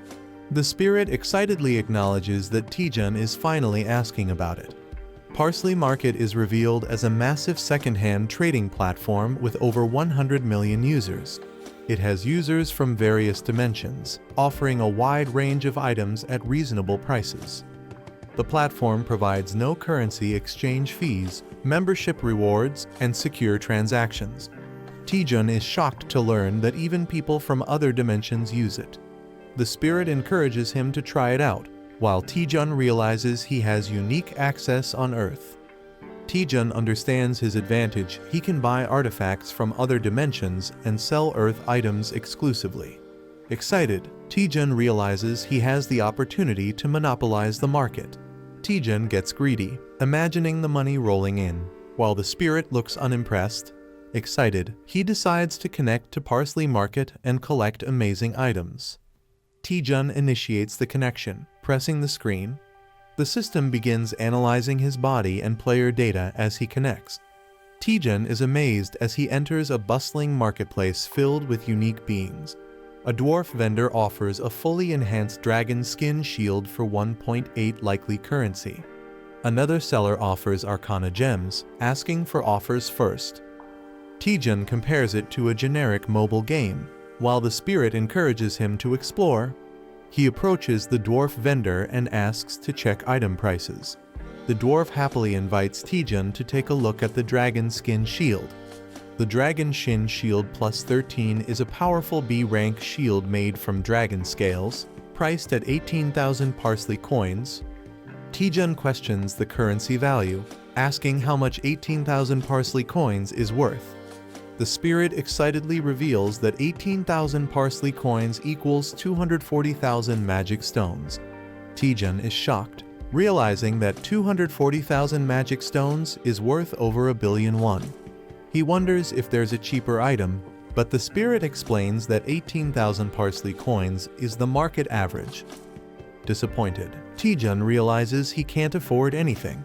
A new idea strikes him. He wonders how much the items he obtained earlier would be worth.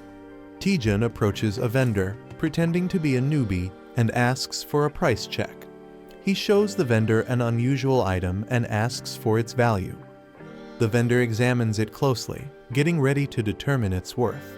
The vendor declares the staff unsellable, surprising Taejun. The staff is cursed, making it difficult to use unless someone is a powerful mage. Taejun is shocked to learn the staff is completely unusable for him. He shows another item, a crystal he obtained from the same monster, for appraisal.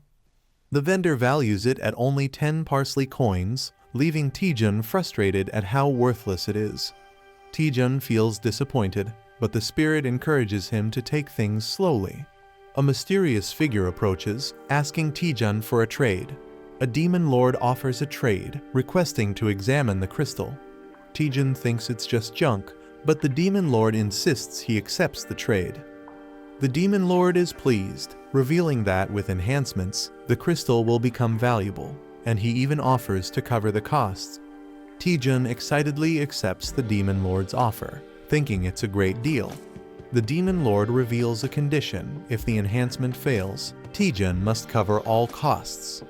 Taejun and the spirit are shocked by the risky condition. The demon lord adds that if the enhancement succeeds, it's completely free, tempting Taejun. The spirit warns Taejun, whispering that the demon lord looks like a scammer and they should ignore him. The demon tricks new players with high enhancement costs, calling it a classic scam. A character sees through the scam, thinking only a fool would fall for it. Something unexpected happens, making the character hesitate. The demon reassures that the player can stop enhancing anytime. With confidence, he prepares to begin the enhancement. A girl tries to stop Taejun, fearing he'll lose all his money. He reassures her, saying he has a winning strategy. She questions his plan, but he tells her to watch and see. He declares he'll prove that luck-based mechanics can be broken. The demon lord explains the game rules, where Taejun can keep enhancing until he decides to stop. If Taejun succeeds, all costs are covered by the demon lord. If he fails even once, Taejun must pay everything himself, making it a risky gamble. The higher the success, the bigger the risk, making it a high-stakes game. The demon lord gives Taejun 100 parsley coins and materials for enhancement. The demon lord offers to show a perfect spot, but Taejun remains skeptical. Taejun confidently starts the enhancement, ignoring the demon lord's trickery. The obsidian crystal begins glowing, signaling something unexpected. The enhancement of the obsidian crystal was successful, granting +1 strength. The demon lord is surprised by the success rate and admires the player's boldness. The demon lord taunts, questioning if the player will stop at just one enhancement. The player smirks confidently, hinting at his next move. With a crazed look, the player declares he's going straight to +9, daring others to back out. The demon lord is shocked and questions if going straight to +9 is a wise choice.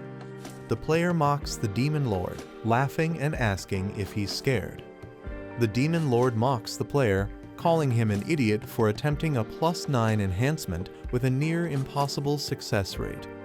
Seeing the challenge, the demon lord decides to take the bet and commits his money. The player confidently confirms the deal with a smirk. He presses the Enhance button, ready to take the risk. A rapid sequence of enhancements begins, filling the screen with energy. A character panics, calling out to Taejun in disbelief. The demon lord laughs hysterically, believing the player has doomed himself. A dramatic reveal: Taejun succeeds in enhancing the crystal to +9. The enhanced obsidian crystal now grants major stat boosts and mana recovery. The demon lord is left in shock, unable to comprehend the impossible success. The demon lord is in complete shock, unable to believe the player succeeded in enhancing to +9 without a single failure. Others suspect the player might be a game admin due to his unbelievable success. The demon lord, unwilling to let him go, plots to get him to enhance again. He tries to tempt the player by mentioning that he's only one enhancement away from max level. With a creepy grin, the Demon Lord pressures him to go all the way. The player hesitates, holding the enhanced crystal and considering full enhancement. He reveals that his success up to +9 was guaranteed due to the extraordinary growth buff. However, the chance for the final enhancement is only 10%, making failure a huge risk. Despite the low chance, the player's curiosity and excitement push him to try. Instead of deciding immediately, he suggests making a deal with the Demon Lord. The player confidently suggests going to the perfect spot for the enhancement. They arrive at Pierian Peak, a legendary enhancement spot. Other players pray desperately, fearing complete ruin if they fail their enhancements. The player stands calmly among the desperate crowd, exuding confidence. He claims he can feel the sorrow of all the failed enhancements from this place. The elf girl asks if enhancing at this location will increase his chances. With a smirk, the player bluntly states that it won't help at all. She is shocked and questions why they even came to this place. The player cryptically explains that luck follows a flow. He believes that understanding the right timing can help overcome even the lowest odds. The elf girl is somewhat convinced, but still questions the reason for coming here. The player cryptically asks if she can hear the wailing of countless items. He claims he can sense the precise moments when to proceed or stop based on the reactions of others. With confidence, he declares that luck is now on his side. He prepares for his final enhancement attempt, pouring all his energy into it. The enhancement process begins with a powerful surge of energy. The Demon Lord is stunned, unable to believe he's actually attempting full enhancement. He doubts the success rate, believing it's statistically impossible to succeed from 0 to +10 without failure. Everyone watches in suspense as the outcome is about to be revealed. The crystal glows intensely, marking the decisive moment. A man is screaming intensely, sweat dripping from his face. The same man shouts "See you" with excitement, while a demon and a cat-like character watch. A notification announces that the obsidian crystal of Passing Porter has been enhanced to +10, glowing with twilight energy. The star-shaped Demon Lord and others are shocked, realizing they are seeing a fully enhanced item, calling it National Power Level material. The Demon Lord angrily accuses someone of being a con artist, suspecting they used an illegal program to achieve the impossible. The man sarcastically questions who the real scammer is. He mocks the Demon Lord, accusing him of trying to extort a newbie while pretending to help. The Demon Lord, furious, threatens to report him to get him banned from the game. Instead, the man blocks the Demon Lord and happily logs out. The Demon Lord screams in frustration, demanding his resources back as the market logs out and synchronizes with Earth. Taejun, lying in bed, laughs about getting a maxed-out item for free, while his companion sighs in relief. The elf girl worries about what would have happened if he had failed and how he would repay all the coins. Taejun casually responds, saying he would have just run away if he lost. He then laughs menacingly, mocking the real scammer, while the elf girl wonders if he is a demon. Taejun reveals that he also got valuable intel from the Parsley Market, holding up a mysterious item. Taejun holds a mysterious staff, realizing he might be able to use it. The scene shifts to the Clear Sky Guild's office, located at the top floor of a hospital. Hwyong HWA, the Vice Guild Master, is working at her desk and allows someone to enter. Taejun arrives, greeting her and being asked if he has recovered. He smiles, saying he isn't fully recovered yet, but is able to move. Hwyong HWA smiles, assuming Taejun has come because he has made a decision. She reflects on Taejun's impressive performance, ranking first in the last assessment. She believes that if her intuition is correct, Taejun will become one of Korea's top hunters. Taejun takes a determined step forward, about to make an important statement. He suddenly grabs her hands and boldly declares, "I want you." A large building with a medical cross symbol is shown. Someone questions if their skill is what the other person wants. Hwyong HWA teases Taejun about his way of speaking, while he looks confused. Taejun is puzzled, but the woman laughs it off, saying it was just a misunderstanding. Taejun wonders if he said something that could be misinterpreted, while a girl observes him. Taejun and the Hwyong HWA arrive at the third basement level. Hwyong HWA confirms that Taejun wants to lift the curse from his item, finding it simpler than expected. Taejun hands over a skull-shaped cursed item to the Hwyong HWA. Hwyong HWA examines the item, confirming that Taejun obtained it when he was a D rank hunter. Hwyong HWA prepares to analyze the curse, confident that it won't take long.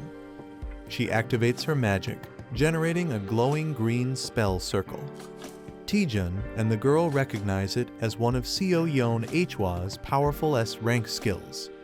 The skill, Spell Dispel, nullifies and breaks down the structure of the targeted spell. Since a curse is just a complex spell, Spell Dispel is effective against it. A sinister man reveals that he wants that exact skill and holds a glowing crystal. Perfect Mimic's Obsidian Crystal Plus 10 allows the user to scan and store another person's skill. A man confidently declares that he won't just lift the curse, but will also steal the skill. Holding a glowing triangular artifact, he prepares to initiate something powerful.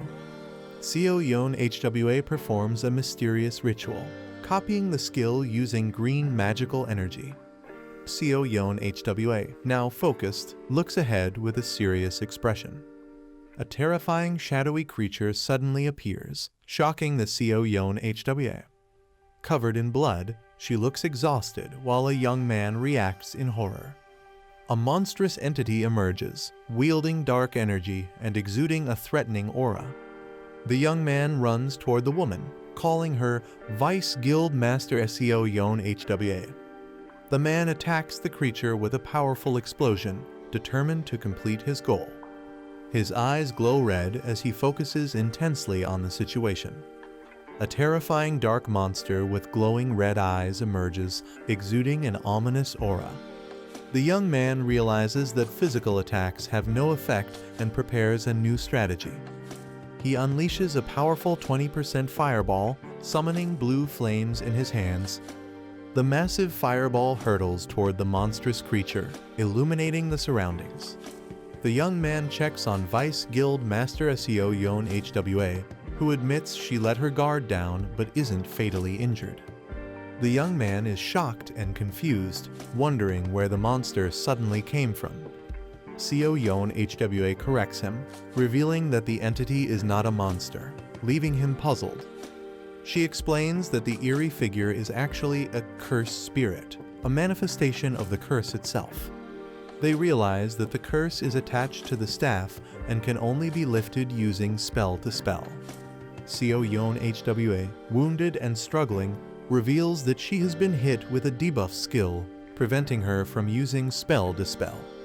Hwyong HWA decides to forcefully dissipate the curse using her magic. Surrounded by intricate magical symbols, she acknowledges the loss of the staff but promises to grant a wish next time. The young man panics as he realizes something is about to go wrong. He shouts in frustration, realizing that he won't be able to lift the curse or obtain Spell Dispel. Desperately, he asks Vice Guild Master Hwyong HWA if she has a skill called Power Infusion, to which she hesitantly confirms. The young man asks Hwyong HWA if she can temporarily lend him Spell Dispel, assuring her that he will handle the situation. Hwyong HWA warns that the cursed spirit is too strong to be defeated with borrowed power alone. The terrifying cursed spirit, a high-level entity, looms menacingly as she explains that even for her, dispelling it is a time-consuming process. The young man confidently asks if she would be willing to trust him despite the risks. Hwyong HWA hesitates, looking uncertain as she processes his bold request. Hwyong HWA sighs in resignation, realizing the young man is determined to lift the curse. She explains that spell dispel requires high-level calculations and that he must carefully follow her guidance. As the ritual begins, she warns that the buff duration is short, while he confidently prepares to take action. A system notification confirms that he has been temporarily authorized to use spell dispellus. With a determined smirk, he confidently declares that if Hwyong HWA can't do it, he will handle it himself. With everything set up, the young man prepares to use his newfound ability while Hwyong HWA watches. As the battle intensifies, the cursed spirit lunges forward to attack.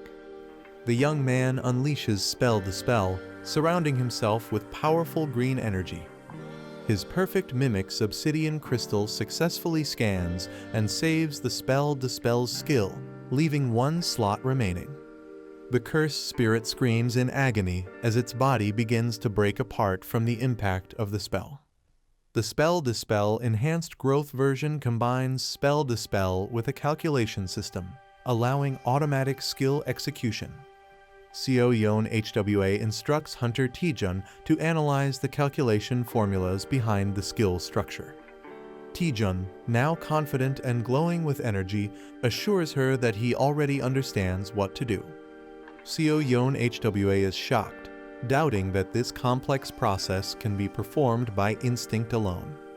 Taejun, now fully prepared and brimming with power, boldly declares, "Don't worry, here we go again." The cursed spirit shrieks in anger as it prepares to attack. Taejun, filled with determination, challenges the cursed spirit, ready to unleash his power. He activates Lee Taejun's ultimate automatic spell dispel macro version, sending a massive surge of energy toward the enemy. The cursed spirit roars in agony as it is overwhelmed by the powerful blue energy.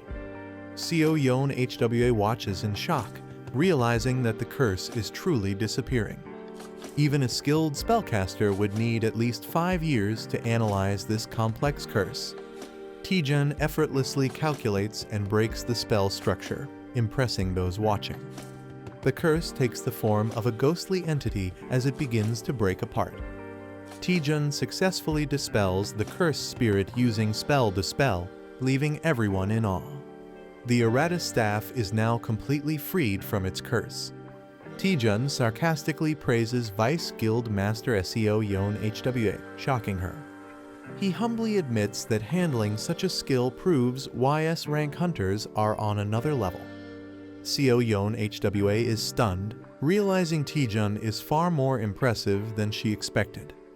She worries that joining Clear Sky Guild might actually hold him back. She suggests that Taejun check out Hwyong Guild, where the guild master has something for him. She smiles, implying that whatever it is could greatly benefit Taejun. The scene shifts to Hwyong Guild, located in the mountains. A giant red-scaled beast appears, preparing to fight. A martial artist with red afro hair proudly demonstrates his rising dragon fist technique. He ignites his fists with fiery energy, calling it a rare opportunity to witness his ultimate skill. The martial artist prepares himself, ready to demonstrate his technique. He uses Phantom Step, moving at incredible speed with a fiery aura. He launches his powerful rising dragon one-horn strike at the massive beast. Proud of his display, he asks if the technique was impressive, while Taejun awkwardly agrees. Meanwhile, a sinister figure observes the fight, holding a mimic crystal, waiting for the right moment to steal the skill. The protagonist dashes forward with intense energy, preparing for an attack or skill on Hwyong Island. Using a copied skill, the protagonist unleashes a powerful rising dragon strike against monstrous beasts. Laughing confidently, the protagonist marvels at the high-quality item they have obtained. The character gleefully expresses gratitude for receiving a high-class martial art for free, unaware of any hidden costs. A game-like notification reveals that the user's strength stat is too low, having the effectiveness of their skill. Shocked, the protagonist realizes that their free skill might not be as beneficial as they thought. Frustrated and furious, the protagonist learns the hard way that nothing comes for free in this world. Regretting their choices, the protagonist laments not having trained their body, while a muscular figure laughs at their weakness. A system message assigns an urgent quest requiring the protagonist to practice multiple moves 2,000 times each to improve their strength. The protagonist calculates the sheer amount of effort required and realizes it will take at least 10 hours to complete. Feeling overwhelmed, the protagonist complains about how difficult everything is, despite hoping for an easy reward. The protagonist falls silent, deep in thought, possibly coming to terms with the reality of their situation. Motivating himself, the protagonist recalls his past struggles and convinces himself that this challenge is nothing in comparison. Determined, he decides to maximize his strength stat, showing a fierce and resolute expression. With newfound energy, he launches into extreme training, ready to push his limits. A cheerful character hums happily while carrying a bag, possibly bringing supplies or food. She warmly offers food to Taejun, reminding him to take care of himself while training. She is shocked or confused by something unexpected. A close-up of a sweating and exhausted Taejun, breathing heavily from intense training. Taejun, now muscular and toned, stands confidently, surprising those around him. The female character observes Taejun's unusual behavior, suspecting something has changed about him. The narration reveals that Taejun, once ordinary, is excelling in the B-rank hunter exam and gaining attention from guild leaders. Taejun's rapid and unnatural growth is compared to a butterfly emerging from a cocoon, highlighting his transformation. Lee Xian-ah feels conflicted about someone's growing recognition, sensing they are drifting apart. She is startled when addressed, realizing she might be caught for unauthorized training. She nervously tries to cover up, fearing punishment for using the training room without permission. Instead of scolding, the other person reassures her, patting her head. They notice an unusual aura, which turns out to be Taejun fighting inside the training room. The observer recognizes Taejun's martial arts style and seems intrigued. Taejun, surprised, greets the observer, who acknowledges their past acquaintance. The man acknowledges Taejun's success in passing the B-rank hunter exam. Taejun humbly thanks him for the compliment. The man asks if Taejun is still working as a freelancer, and Taejun confirms. The man decides to make an offer to Taejun. He explains that an expedition is planned, but a member dropped out due to injury. Lee Xian-ah panics and interrupts, concerned about something. She expresses her worry that the expedition might be too difficult for Taejun. Taejun asks about the dungeon's difficulty, and they reveal it's a grade 2 dungeon with little information available. Lee Xian-ah worries about the unknown dangers in the dungeon and is concerned about Taejun's safety. Taejun is surprised by her concern and calls her name. Internally, Taejun feels frustrated, believing she is underestimating him. The man reassures them that Taejun should be able to handle the dungeon and reminds them that joining is optional. He suggests that fighting real monsters will be more beneficial than just training in a controlled environment. Taejun realizes that fighting in real battles gives a significant advantage compared to training. He agrees to join the expedition, but has one question. Taejun slyly confirms that freelancers keep all the magic stones they collect. Taejun walks through the city with a small spirit-like creature following him. A text conversation shows someone reminding Taejun to arrive on time, but he's still on his way. Taejun finds the situation annoying while the spirit calls out to him. The spirit warns him that it's dangerous to move freely since the culprit behind the evaluation manipulation is still unknown. Taejun reassures the spirit, saying he'll be with Shinhwa Guild members this time. The spirit questions if Shinhwa Guild can be trusted. A backstory panel explains that Hwyong Guild's Mati Pyong and Shinhwa Guild's Cha Sunhyun have been close friends for 20 years, strengthening the relationship between both guilds. Taejun explains that Shinhwa Guild is highly unlikely to be involved in the manipulation. Taejun confidently brags about his strength, claiming he's nearly invincible. He insists his confidence is justified, but the spirit warns him to stay cautious. They arrive at a Grade 2 transfer-type dungeon, which has no prior information. Lee Seon-ah is surprised to see Taejun already there. She introduces him to the team members from Shinhwa Team 3. No Young-chul, the youngest member, enthusiastically introduces himself. The team prepares to enter the dungeon, ensuring everyone is present. Lee Seon-ah reveals that one more person is joining, which surprises the team.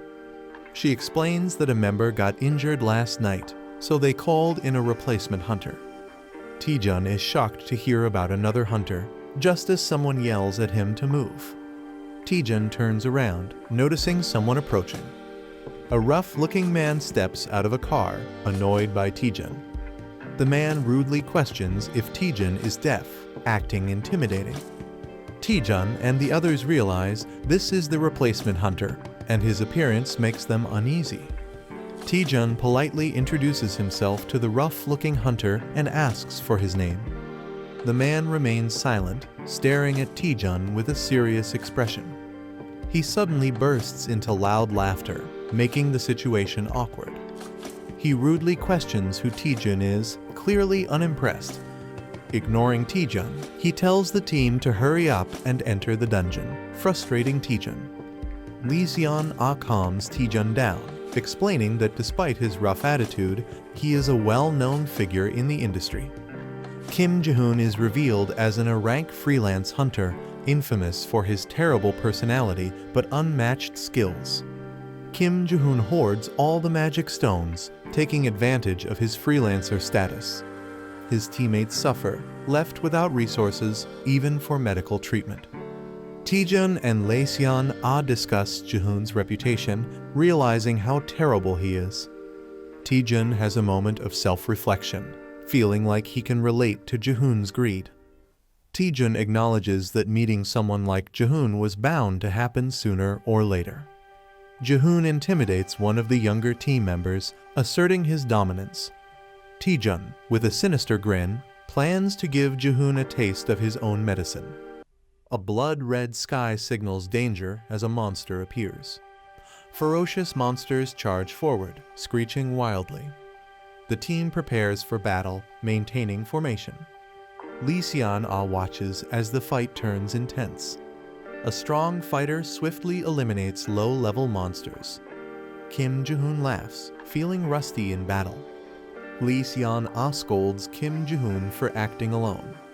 She warns that his reckless actions endanger the team. Kim Ji-hoon dismisses her concerns, questioning her leadership. Lee Seon-ah is furious after being insulted as a leader. Kim Ji-hoon mocks her, emphasizing power and fame. He laughs, belittling her leadership as he walks away. Another team member grits his teeth in frustration. A mysterious castle welcomes them under the red sky. Duke Duwas, the ruler of the cursed land, introduces himself. Kim Ji-hoon rudely interrupts, demanding answers. Duke Duwas reassures them he won't keep them long. The land once sealed away a great and ancient evil. The land was cursed, unfit for human life, until an artifact suppressed its evil. The artifact purified the land through consecration. Someone has stolen the sacred artifact, causing concern. Duke Duwas explains that restoring the artifact could revive the land. The invaders broke the artifact into pieces and scattered them. Kim Ji-hoon laughs, thinking the quest is too easy. Other members discuss the lack of a real boss monster in this quest. Lee Seon-ah realizes there are 4 artifact pieces in different locations. Kim Ji-hoon mocks her, questioning why she's even thinking about it. Kim Ji-hoon suggests splitting into pairs to search faster. Lee Seon-ah insists on staying together for safety, but Lee Taejun eagerly agrees. Lee Taejun silences her with a SHH before she can argue. A creepy smile appears as someone volunteers to team up with Kim Ji-hoon. The teams agree to regroup in the south after finding an artifact. Lee Taejun excitedly calls Kim Ji-hoon Sir, surprising him. Lee Taejun claims he was inspired by Kim Ji-hoon's words. Kim Ji-hoon enjoys wealth and power, believing skilled hunters deserve more. Lee Taejun passionately declares his loyalty to Kim Ji-hoon for life. Kim Ji-hoon laughs, impressed by Lee Taejun's mindset. He tells Taejun to stick with him, offering to help. They arrive at a graveyard, sensing eerie tension. Taejun asks about the artifact, but Ji-hoon smirks knowingly. Ji-hoon suspects monsters are lurking nearby, protecting the artifact. He prepares to fight, while Taejun requests a favor. Taejun pretends to be nervous, asking for a small task. He requests to handle a small area alone. Ji-hoon laughs and agrees without suspicion. Ji-hoon allows Taejun to handle the small area alone. Ji-hoon grows impatient, demanding the monsters to appear. Taejun swiftly eliminates the incoming monsters. Taejun pretends to be lucky after obtaining high-grade magic stones. Ji-hoon complains about not getting any loot as more monsters are spotted. Taejun effortlessly takes down 3 monsters at once. He reassures Ji-hoon, claiming he'll handle the endless monsters. Ji-hoon realizes all the monsters are appearing near Taejun. Ji-hoon starts suspecting that Taejun knew about the monsters all along. Ji-hoon laughs, doubting Taejun is smart enough to plan ahead. Ji-hoon activates a special skill he didn't want to use. He unleashes a powerful area-wide taunt, challenging all enemies. Taejun grins, knowing exactly what's happening. Lee Seon-ah observes Ji-hoon's skill but isn't impressed. She recalls that Ji-hoon possesses a taunt skill. Taejun suspiciously shows interest in Ji-hoon's skill. He smirks, realizing the skill could be useful. Taejun manipulated Ji-hoon into activating the skill, making monsters gather. A radar shows a large number of monsters hidden in the area. Someone plans to take advantage while another person lures the monsters. A man turns around in surprise, sensing something. A huge wave of terrifying monsters rushes toward him. He panics upon realizing the overwhelming number of enemies. He desperately calls for help as the monsters surround him. A calm young man reminds him that it's his assigned area. The young man sarcastically hesitates, pretending to be unsure about interfering. The desperate man yells in frustration, demanding immediate help. He smirks and agrees to fight. He activates his power, surrounded by blue energy. Using Phantom Step, he leaps into action. He unleashes Rising Dragon's Strike, causing a massive explosion. The shocked man doubts if he's really just a B rank hunter. He wipes his sweat, relieved that all the monsters are gone. He happily counts the magic stones he gained. He jokingly credits the other man's taunt skill for his victory. He suggests leaving since they've completed their mission. The other man hesitates, wanting to gather more magic stones. A bloody battlefield is filled with the remains of defeated monsters. The team celebrates finding the artifact with Taejun's help. Taejun completes the emergency quest and masters new skills. A teammate is surprised by how many enemies Taejun defeated. They discover a massive pile of glowing magic stones. Taejun acknowledges the large number of magic stones as a problem. Taejun decides to share the magic stones with his teammates. Others hesitate, feeling that Taejun is being too generous. Taejun insists that everyone deserves a reward for their efforts. Taejun smiles as he thanks Ji-hoon for sharing his magic stones. Taejun announces that he will split his and Ji-hoon's stones with the team. Ji-hoon hesitantly agrees, but looks regretful about losing his stones. The team praises Ji-hoon, mistaking him for being generous. The team gratefully accepts the shared magic stones. Ji-hoon is confused but nervously goes along with the situation. Lee Seon-ah acknowledges Taejun's clever move. Taejun reveals to his companion that his generosity is just for appearances. A mysterious castle looms under a blood-red moon. The team returns with the collected artifacts. The Lord thanks them, saying the land may be restored. The Lord requests the artifact, saying he will offer it himself. The girl hesitates while holding the artifacts. She questions the Lord before handing over the artifacts. She recalls how the artifact was lost to barbarians. The sealed evil was unleashed, destroying everything. The Lord confirms the story but gets interrupted. The girl suspiciously asks how the Lord survived. The Lord remains silent, deep in thought. He laughs, impressed that someone finally figured it out. The artifacts react with dark energy as he reveals it's too late. The Lord transforms into Duke Duwas, a high-ranking vampire.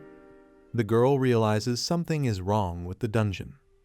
She suspects finding the artifact wasn't enough to clear the dungeon.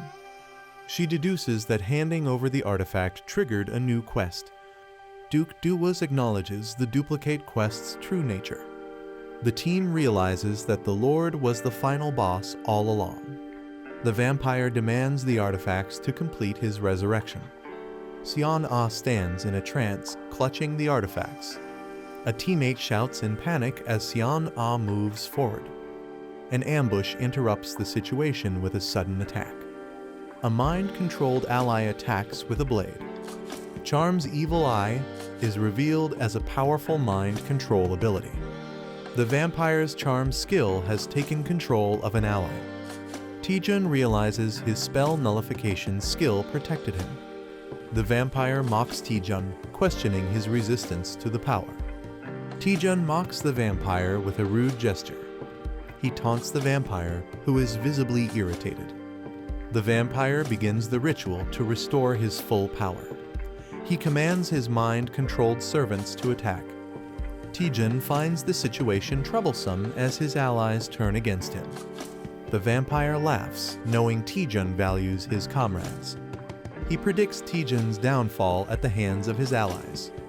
Taejun prepares a counterattack, activating a skill. With a powerful strike, an enemy is taken down. A fierce attack strikes a monstrous opponent, causing a powerful impact. A shocked vampire-like character reacts in disbelief. A confident fighter approaches a fallen enemy, preparing to say something. A devastating punch lands, sending the opponent flying with blood splattering. A fighter taunts the vampire, boasting about his strength. The protagonist smirks menacingly, enjoying his overwhelming power. The vampire panics, realizing his power hasn't fully returned. Lee Sion-Ah stands in front of the vampire, ordered to protect him. Sion-Ah is launched into the air by a powerful attack. Taejun, injured and sweating, warns Sion-Ah about the opponent. Sion-Ah moves at an incredible speed, making it difficult to stop her. Taejun considers using a powerful attack, but worries it may be too deadly. The vampire laughs and taunts Taejun, understanding the situation. Someone accuses Taejun and Sion-Ah of being in love, shocking both of them. The vampire enjoys the drama, calling it a tragic love story. Taejun is confused by the vampire's words while a small spirit warns him. Sion-Ah suddenly stops moving, appearing hesitant. Taejun realizes that the charm controlling Sion-Ah has weakened. The vampire angrily orders Sion-Ah to kill Taejun, but she hesitates. Taejun realizes that Sion-Ah reacted to the vampire's words about love. He suspects strong emotions can help Sion-Ah break free from the charm spell. Taejun urgently calls out to Sion-Ah, preparing to say something important. A flashback shows Taejun receiving a wallet from Sion-Ah as a gift last Christmas. The wallet, now a significant memory, is highlighted. Taejun awkwardly confesses that he sold the wallet on Carrot Market. He explains that financial struggles forced him to sell it, but Sion-Ah is furious. Taejun realizes that making her angry is actually working to break the charm. Taejun angrily confronts the vampire, vowing to stop his powers. Taejun activates his spell nullification technique, preparing to counter the vampire's magic. Taejun unleashes his attack, targeting the vampire's evil eye while the vampire screams in pain. A powerful roar shakes the air as blue lightning surges wildly. The enemy screams in pain as a hand forcefully presses into their eye. The attacker laughs maniacally, refusing to let go. He declares that the enemy will stay like this until death, acquiring a new skill. The Eyes of Enchantment skill has been nullified. The enemy howls in agony as lightning surges through them. The enemy growls in frustration, confused about what happened to their eyes. Someone reacts in shock, while another grins and flashes a victory sign. Two fighters feel as if they were struck, questioning if their powers were broken. The enemy is in shock, unable to believe what just happened. He panics, realizing his power has never been broken before. Furious, he demands to know how his power was shattered. The protagonist mocks him, saying he'll die soon anyway. Jokingly, he tells the enemy to search for the answer online, but laughs at the irony. The enemy grins menacingly, enraged by the mockery. His bloodied hand trembles as he vows that the protagonist will be the one to die. He lunges forward, determined to kill with a bloodthirsty grin. The protagonist smirks, while a red-haired ally rushes in to attack. The enemy is struck mid-air as the team launches their attack.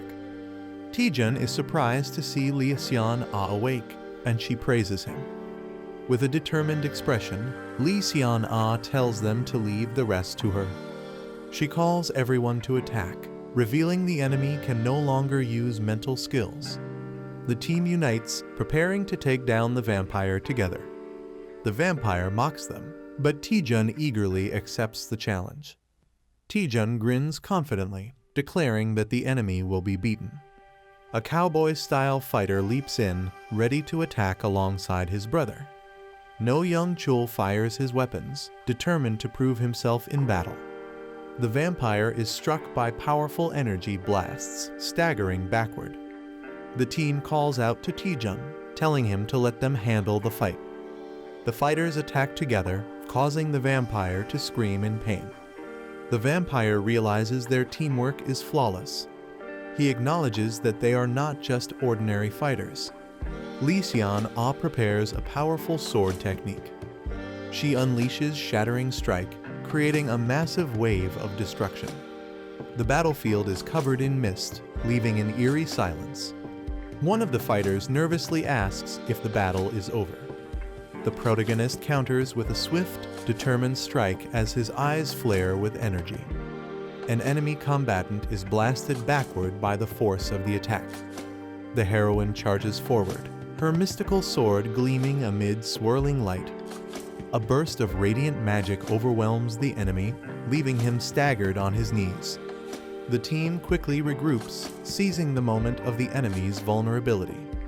A surge of inner power is visible as one fighter channels his strength into a powerful blow. The battlefield erupts with rapid strikes, each clash echoing the intensity of the fight.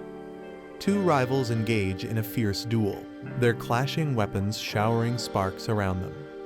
In the dramatic climax, the protagonist stands tall as the dust settles, his resolve unshaken.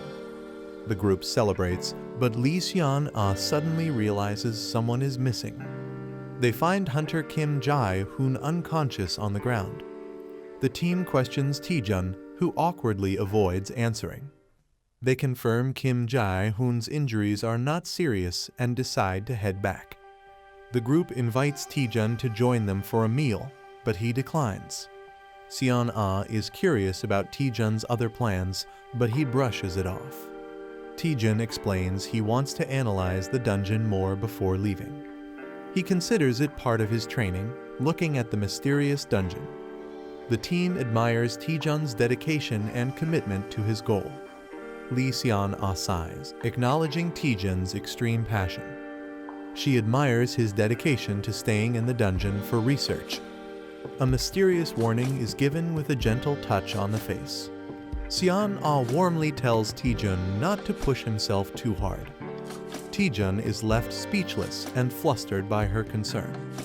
The team waves goodbye, reminding Taejun not to go overboard. Taejun stands alone as a spirit questions his unfinished business. The spirit correctly guesses his real intent to study the dungeon. Taejun reflects on his past struggles, recalling how hard he worked to survive. Taejun excitedly explains that he found something interesting using parsley navigation. The navigation points to a mysterious jackpot treasure. Taejun can't resist the excitement and insists on exploring, while the spirit looks unimpressed. The spirit questions if Taejun ever studied dungeons, and he playfully claims he was a hard worker. Taejun explores a library, looking for clues. The spirit doubts the treasure's existence, but Taejun insists the navigation led them there. Taejun decides to try pulling a book like in the movies. The book triggers a hidden mechanism, revealing something. Taejun finds a secret passage and celebrates discovering hidden treasure. Taejun excitedly rushes forward to explore, but his companion warns him to wait. Taejun steps onto the ground, unknowingly triggering something. A trap activates, sending Taejun flying through the air. Taejun narrowly avoids deadly spikes and realizes the place is full of hidden traps. The navigation data suggests the traps are intentionally concealed. Taejun acknowledges the difficulty, thinking about how to proceed. Taejun decides to use a special ability to navigate the dungeon safely. Taejun summons a powerful skull-adorned staff with dark energy. The summoner calls upon Eratus using a dark ritual. A man is shocked upon recognizing the name Eratus. Eratus emerges from the summoning circle, demanding to know who summoned him. Eratus greets the summoner with an eerie presence. Eratus, the harbinger of death, introduces himself with his stats displayed. A ghostly creature screeches in fear, questioning the summoner's identity. Eratus is confused and questions how he was summoned. The summoner smugly confirms that he used the staff to summon Eratus. Eratus warns that the staff is filled with countless evil souls that could take over one's body. The summoner grins and proudly declares that he killed it. Eratus is in disbelief, but the summoner casually confirms it. The summoner mocks Eratus, questioning his authority. Eratus is struck by a powerful attack, stunned. The summoner warns Eratus to obey or face destruction. The summoner teases Eratus about his speech being too formal. The summoner gives Eratus his first command. The summoner confidently orders Eratus to charge forward.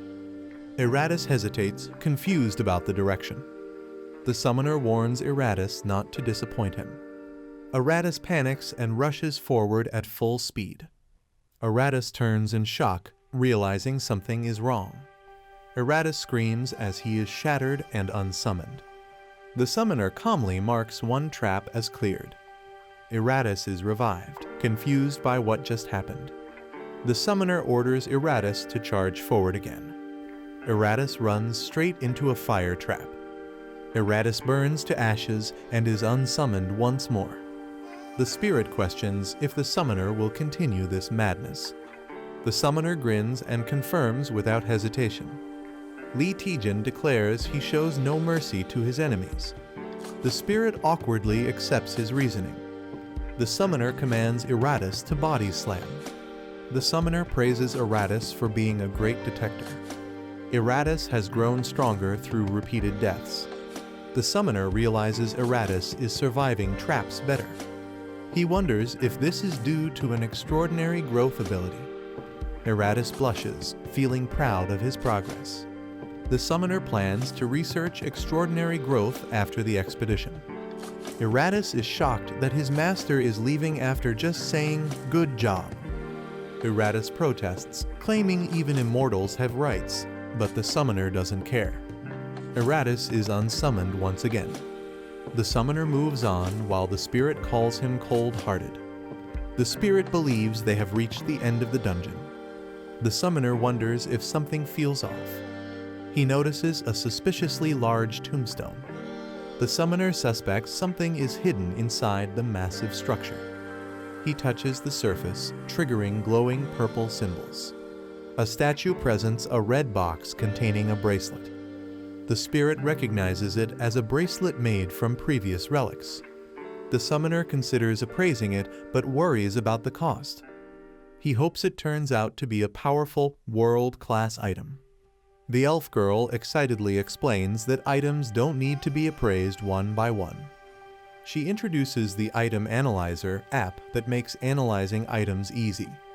The guy is shocked and frustrated that she didn't mention this earlier. She insists she told him before, but he was too distracted to notice. He tries using the Item Analyzer and it scans an item automatically. The Relic of Malice is revealed as a unique grade bracelet with special vampire-related skills. He is shocked by its high grade, while the elf urges him to check the skills.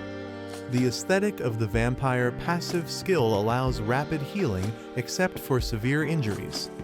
Charm of the vampire skill allows controlling weakened targets. He gets excited about automatic healing, while the elf girl compares it to a duke's skill. She questions if the charm skill will ever be useful. He grins sinisterly, confident it will be very useful. He laughs, saying humans are everywhere, while the elf girl looks uneasy. He tells Mary Mai that she doesn't understand how the world works. He warns that humans can be scarier than dungeon monsters. A mysterious figure confirms their target, a newly ranked B-class hunter. A stealthy assassin with the Silent Shadow skill is assigned to handle the target alone. Lee Taejun arrives at the location, unaware that the assassin is watching him. The assassin recalls that Taejun was a D-rank porter not long ago but quickly rose to B rank. The assassin believes Taejun must die for becoming too noticeable. He launches a swift attack while Taejun finds the situation strange. Taejun stands victorious after a sudden counterattack, confused about the navigation error. The assassin is down, and Taejun questions when he appeared. Taejun wonders if the assassin had an invisibility skill, as he wasn't detected before. Taejun confidently tells the assassin to stop hiding and come out. With a sinister smile, Taejun unleashes powerful energy, warning he'll keep attacking until the assassin is dead. He throws a powerful, blue energy kick. The kick lands with explosive force on the opponent. A man watches in shock and fear. He unleashes a flurry of punches, overwhelming his enemy. The enemy begs for mercy, but the fighter hasn't even started. He mocks the defeated enemy, saying kids lack toughness. He casually asks the beaten man to introduce himself. The man, scared and bruised, reveals he's from the Red Hounds. The protagonist thinks the name Red Hounds sounds familiar. He remembers the Red Hounds as a criminal group that assassinates hunters for money. He questions the Red Hound member, who pleads for his life. He mocks the man's excuse of just following orders, calling him shameless. He prepares to interrogate the man using a mysterious power. He activates Vampire's charm to control the man's will. A loud scream echoes from inside a castle. Two Red Hounds wonder why their teammate hasn't returned. Han Jong-pil thinks it's taking too long to deal with a B-class hunter. He says next time he'll handle it himself, joking about the rookie's slow work. Han Jong-seo says the rookie's just slow due to lack of experience. The older brother mocks, saying the rookie might end up beaten like him. The protagonist appears with the captured brother and calls them out. He says their late parents would be ashamed of what they've become. They ask how he knows them. He admits he interrogated the youngest. He jokes that he came himself to gather the rest of the info. One brother gets angry and blames Han Jong-chul. The leader defends him, saying he's too well trained to break easily. He suspects the enemy used a mental skill, while the hero mocks their trust. He jokingly gives a praise sticker, while the spirit looks confused. The Red Hounds are stunned and wonder if he's actually insane. One regrets not dealing with him personally from the start. He threatens Lee Taejun, saying he won't leave alive. Lee Taejun casually tells him to go ahead and try. The assassin prepares to use a deadly technique called Shadow Strike. Before he finishes, Lee Taejun punches him right in the face. His brother screams in shock while Lee casually comments on how boring it was. The last Red Hound hesitates, saying he's low on mana. Taejun threatens the last brother to talk or end up like the others.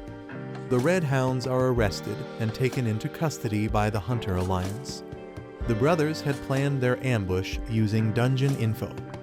They disguised themselves as cleaners, waiting for Taejun to exit the dungeon. When he didn't come out, they went in to kill him themselves. A mysterious woman admits they got careless. In a guild meeting, she explains they expected an attack on Taejun. She didn't expect them to sneak into a dungeon owned by Shinhwa Guild. She blames herself, but someone reassures her there's no need to apologize. Taejun sensed trouble coming but didn't expect it so soon. An angry ally yells that the enemies targeted Taejun, Kangjin, and Yu Si-rin. He wants to go interrogate them by force, but Taejun stops him. Taejun calmly reveals he already knows who's behind it all. They're surprised how easily the enemies talked during the interrogation. With serious eyes, she demands to know who's responsible. She's furious about the attacks on multiple hunters, including Taejun. Taejun silently stares, ready to expose the truth. He names the culprit, Hwyong, the head of the Seong Guild. They're shocked to hear that Hwyong is the culprit. The man claims he knew it just by B's suspicious face. Seong Guild rose rapidly in rank, known for dirty and ruthless tactics. Until now, they only had suspicions Taejun brought real proof. They trust Taejun's judgment, completely no room for doubt. The guild leader decides to bring elite members and retaliate. The man vows to protect his disciple and join the fight. He gets fired up to storm the enemy HQ and Taejun asks to come too. Taejun smiles and says he wants to see the face of the man who tried to kill him. The Seong Guild building shakes as the heroes arrive to confront Hwyong. The man powers up and calls out Hwyong, saying it's been a while. He smashes the ground, demanding Hwyong to come out.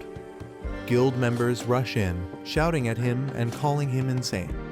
Someone reminds them they already know why this is happening. The woman from the Chunjeon Guild demands Hwyong be brought out now. She threatens to burn the whole building down if he doesn't show up. She orders her guild to begin the attack. The guild unleashes powerful magic, striking the building with green energy. A man desperately bangs on a vault door, calling for his boss. The boss is panicking as he's told 2 guild leaders have broken in. He curses his situation, blaming himself for hiring incompetent people. He angrily questions where everything started to go wrong, blaming Lee Taejun. Planning to flee, he decides to take the money and escape unnoticed. He hears a sudden noise and looks back, startled. Someone finds his hiding place and taunts him. Shocked, he recognizes the intruder. A creepy man introduces himself as B-class hunter Lee Taejun with a chilling smile. A surprised man asks how Lee Taejun got there, and Taejun casually replies he walked. Taejun enters confidently, saying he's great at finding people. The seated man suspects Taejun wants something for showing up secretly. He offers Taejun a suitcase full of money, asking if that's what he wants. Taejun is stunned by the cash, but his spirit companion warns him to stay focused. Taejun refuses the money, saying he's not after dirty cash. He steps closer, saying there's just one thing he wants to confirm. Taejun accuses him of rigging the promotion exam and suspects another person is involved. The man is shocked, but Taejun insists he already knows most of the truth and wants honesty. The man angrily claims he acted alone in rigging the exam. Taejun laughs, realizing his bluff didn't work. Taejun decides to just beat him up and take him in. The man glares furiously, insulted by Taejun's confidence. He mocks Taejun, summoning dark power to intimidate him. He says he only fears top hunters, not someone like Taejun. Taejun recognizes the dark energy and braces himself. The man smirks, thinking Taejun would have avoided all this by accepting the bribe. Taejun wonders if he should have taken the deal, but his companion freaks out. Taejun realizes that if dark matter is real, things might get dangerous. Dark matter absorbs energy, blocks attacks, and drains mana, making it nearly unstoppable. Taejun's spirit warns him to run, but Taejun stays calm despite the threat. Taejun mocks the opponent, calling the dark matter fake and weak. The enemy is shocked Taejun would fight with just a fireball and accuses him of bluffing. Taejun activates a QR scanner ability to expose the truth behind the opponent's skill. He charges down confidently, ready to reveal what's really going on. The scan reveals it's just a copied skill with only 10% of its original power. Realizing he's been exposed, the man panics and begs to talk it out. Taejun blasts his enemy with a powerful electric attack. The enemy screams in pain as the electricity hits hard. He rolls on the ground shouting for help, while Taejun is confused. Taejun is surprised that the enemy is so weak even though he held back. Water is dumped on the burnt man while Taejun tells him to stop being dramatic. Soaked and miserable, the enemy admits he's done talking. Taejun activates a skill to search for any hidden tricks or surprises. A damaged building sets the scene for Taejun's victory over Hwyong. Taejun gets praised for being way more capable than the usual HQ members. Taejun humbly agrees with praise, while the man proudly smiles. The guild master jokes he held back, or the building would have been destroyed. Taejun asks about guild master Seo, and the red-haired man says she's gathering evidence. A portal opens, and guild master Seo arrives just in time. Hwyong HWA confirms she found solid proof of exam tampering at the main office. She says some officials were involved, but they've already escaped overseas. She clarifies that Hwyong rigged the exam with help from corrupt officials. The man gets angry about how people will do anything for dirty money. Furious, he grabs Hwyong and scolds him for thinking money could solve everything. The man drags Hwyong off for a beating before handing him over, while Taejun and Seo just watch. Hwyong HWA thanks Taejun for catching Hwyong in his secret hideout. She says they're once again in Taejun's debt, but he says he did it for his own reasons. Taejun explains he wanted to uncover any hidden forces involved in the corruption. He doubts Hwyong acted alone and suspects a bigger plot. Taejun lists dark magic, liches, and assassins too much for one person to manage alone. He believes Hwyong had help, and he wants to bring down every last one of them. Taejun declares anyone who commits evil should face justice plain and simple. Surprised, Seo comments on Taejun's unexpectedly righteous side, and he just smiles. Seo asks Taejun if he found the people helping Hwyong behind the scenes. Taejun gives a quiet, knowing smile in response. Somewhere else, someone lies and says there was nothing found. News reports confirm Hwyong confessed to the exam rigging after his arrest. A furious man, Go Young Min, is frustrated B acted recklessly and hired assassins. He starts to panic, worrying that the consequences might reach him too. He reassures himself that the sealed contract should keep him safe, then someone knocks. Nervously, he tells them to come in, sweating with tension. His vice guild master, Cho Yang-ti, enters and says someone wants to meet him personally. The masked visitor waits in the lobby, and Go Young Min wonders if it's someone from a known guild. The vice guild master says the visitor is masked and unidentifiable. The visitor left a cryptic message, "Flying Fly," which shocks Go Young Min. Panicked, he shouts to let the visitor in immediately, wondering if Hwyong betrayed him. As the masked person enters, Go Young Min anxiously questions if their secrets were leaked. The masked man removes his disguise, and Go Young Min is stunned it's Lee Taejun. The vice guild master recognizes Taejun from the B rank assessment. Confused and nervous, the guild members wonder why Taejun is here. Go Young-min puts on a fake smile, wondering if Taejun came to blackmail him. Go Young-min suddenly bursts into maniacal laughter, completely losing it in front of everyone. Hunter Lee Taejun throws enemies like a whirlwind, shocking everyone around. Someone shouts at Yang T in confusion as he suddenly moves. A girl screams, "Stop him," while falling in terror. Taejun charges wildly through the hall while others rush to stop him. Someone screams, begging Taejun to stop and questioning his sanity. Taejun laughs maniacally as he moves with insane speed. The bald man commands Yang T to stop Taejun immediately. A purple attack is launched as Taejun is mid-flip, and someone yells in anger. A powerful energy blast explodes as someone screams Taejun's name in fear. An impressed voice praises Taejun's strength, calling him Hwyong Guild's true number one. The bald man acknowledges the girl's flawless technique that restrained him instantly. The girl slams someone into the ground, saying it's enough to pass the entry test.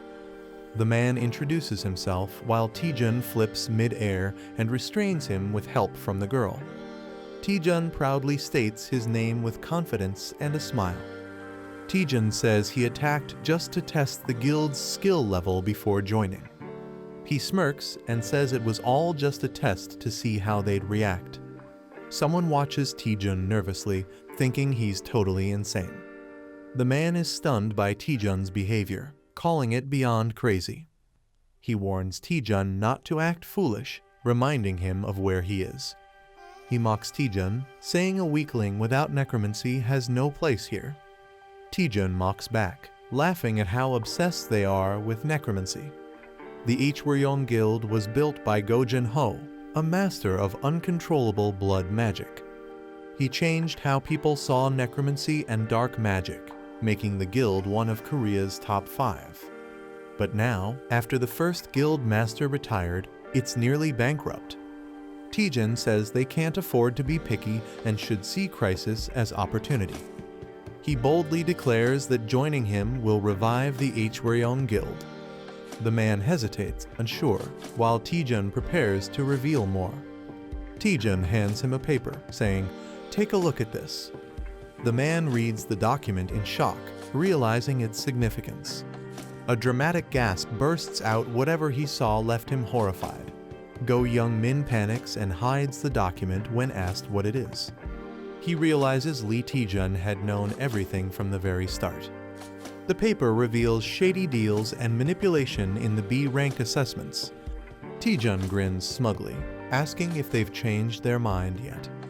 He leans in creepily, pressuring Young-min to sign the contract. Angrily, someone slams their fist on the table, shouting, "You little." Yang T yells at Young-min for letting a non-necromancer into the guild. Young-min nervously tries to calm Yang T down. He nervously argues Taejun is weird, but his skills are top-notch. Yang T complains that Taejun is only here to drain the guild's resources. He warns that Taejun must learn necromancy no matter what. If not, Taejun will face a brutal lesson during initiation. A peaceful city view sets the scene for a calm moment. Taejun enjoys his coffee, finally feeling relaxed. Guan Rimi teases him, saying he's living the good life. She reminds him that bounty hunters were just after him, urging caution. Taejun says he has a plan and wouldn't sit around carelessly. He shows a special ring, saying it helps assassins avoid being caught. Wearing the ring changes Taejun's appearance so most people won't recognize him. The ring is called the Ring of the Hidden Hunting Dog and disguises the user randomly. Guan Rimi feels relieved Taejun can now move around safely. She wonders why Taejun chose Hwyong Guild over the better-known ones. Taejun says other guilds are fine, but dealing with their demands would be too much trouble. He doesn't want to deal with constant international expeditions. He also dislikes being dragged into political events by top guilds. Since Hwyong is ranked low, it lets him freely profit from monastones. He even gets to set his own contract terms. Gwon Rimi now fully understands his reason. Taejun casually says he might go shopping since it's been a while. Gwon Rimi is surprised by his sudden interest in shopping. Taejun says splurging now and then is worth it. Let's go waste some money. They arrive at a huge, impressive building that leaves Taejun in awe. Taejun laughs, saying he never imagined this life before money really is powerful. Gwon Rimi questions the place, feeling it's not an ordinary mall. Taejun explains it's the largest marketplace for hunters, packed with all kinds of gear. The mega mall has everything from weapons to armor, updated weekly with rare items. It's called Gwimuljeon, a massive hunter-only shopping complex in Korea. Taejun is about to shop when someone suddenly recognizes him. A girl says she barely noticed him with the item on. She says she's heard of him from her brother. Taejun is confused. She introduces herself as Cha Yerin, leader of the Shinhwa Guild. Taejun greets her and realizes she's the sister of Cha Soo-hyun. He asks why the Shinhwa Guild leader is at a mall, and she's surprised he doesn't know. Cha Yerin reveals she runs the mall and visits to check new items weekly. Taejun is shocked the biggest mall in Korea belongs to Shinhwa Guild. He apologizes for not recognizing her, and she says it's fine since she avoids media. A girl asks Taejun if he has some free time, catching him off guard. She tells Taejun she heard about his heroic actions during the dangerous dungeon expedition. She offers him a reward as a token of thanks for saving lives. Taejun politely refuses, saying he didn't do it for a reward and her gratitude is enough. She smiles softly and agrees not to insist further. Still holding a gift, she hesitantly asks if he's really sure about refusing. Taejun looks shocked when she says he could have picked anything he wanted. She shyly reveals the gift was from their exclusive VIP item store. She double-checks if Taejun is really okay with giving up the reward. She reminds him it's a rare VIP exclusive item she was offering. Taejun is stunned to realize she was offering such a valuable item for free. She starts to walk away disappointed, but Taejun stops her. Taejun changes his mind and asks to see what items are available. While riding the elevator, she comments that Taejun seems more ordinary than she expected. She admits she thought Taejun would have a more unique presence. She explains her expectations were based on all the impressive rumors about him. Taejun laughs awkwardly, realizing he unintentionally hyped himself up. She reassures him kindly. She admits she likes how humble and grounded Taejun seems. She laughs, wondering if Seon-ah might not like her saying that Taejun is confused. As the elevator opens, she tells Taejun that the area ahead is only for VIP customers. She invites him to look around freely in the special VIP section. Taejun is amazed they've entered the rare item store's VIP section. He realizes the items are worth billions and is shocked at their value. He's stunned to realize that she, the person before him, owns everything here. She asks Taejun if anything caught his eye. He admits it's hard to choose. Blushing, Taejun says there is something that definitely caught his eye. Taejun points to a set of items and asks what they are. She smiles and says Taejun has unique taste. She explains the items once belonged to legendary guild masters from Korea. Though no longer usable, the items are preserved to honor their legacy. She tells him they aren't for sale, but offers to show even better items. An assistant notifies her that the vice director of Hyonin Guild has arrived. She realizes she's late for a critical meeting. She says goodbye, planning to meet Taejun again after the meeting. The spirit warns Taejun about his deep bowing, but he says it's part of work life. The spirit is confused why Taejun is interested in such an old, useless item. The item is a broken gauntlet with zero durability, once used by a forgotten martial artist. Taejun admits it's useless, but something about it draws his attention. He can't explain why. but he feels strongly interested, especially since it connects with his skill set. He receives a quest: obtain a synergy item to unlock a new status window function. He recalls that the system never gives him impossible quests, always something he can handle. He realizes there must be a way to restore the broken gauntlet somewhere. Taejun dramatically pleads with the director to help him fix it, desperate for a solution. He even gets on all fours and barks like a dog to show how serious he is, leaving the spirit speechless. Taejun lies on the floor, desperately trying to think of a way to convince the director. He overhears something surprising and snaps to attention. He's confused, hearing someone mention a previous agreement and contract fee. Director Cha Yerin appears surrounded by guards. Someone seems to be causing her trouble. Taejun realizes something: he might have a chance here. He sees an opportunity to help the director and earn her favor, and maybe that item too. Determined, he dashes off to help her like a dramatic hero. He dramatically declares himself as the loyal hound, ready to serve Director Cha Yerin. Cha Yerin, unimpressed, expresses her disappointment and asks how long he'll keep being stubborn. Kang Young-seok sarcastically praises the director's boldness while defending his high pricing. He smugly says it's only fair business to charge what something's worth. Director Cha Yerin is visibly annoyed by his attitude. He's pushing her buttons. Taejun rushes in after hearing the commotion, ready to help. Young-seok dismissively tells Taejun to move aside, not knowing who he is. He claims they're in the middle of an important business meeting. Cha Yerin tries to stop Taejun, but he plays along, pretending to respect the business. Taejun throws a cheeky line, saying he enjoys business, especially business class flights. With a smug grin, Taejun takes a seat and suggests they talk business.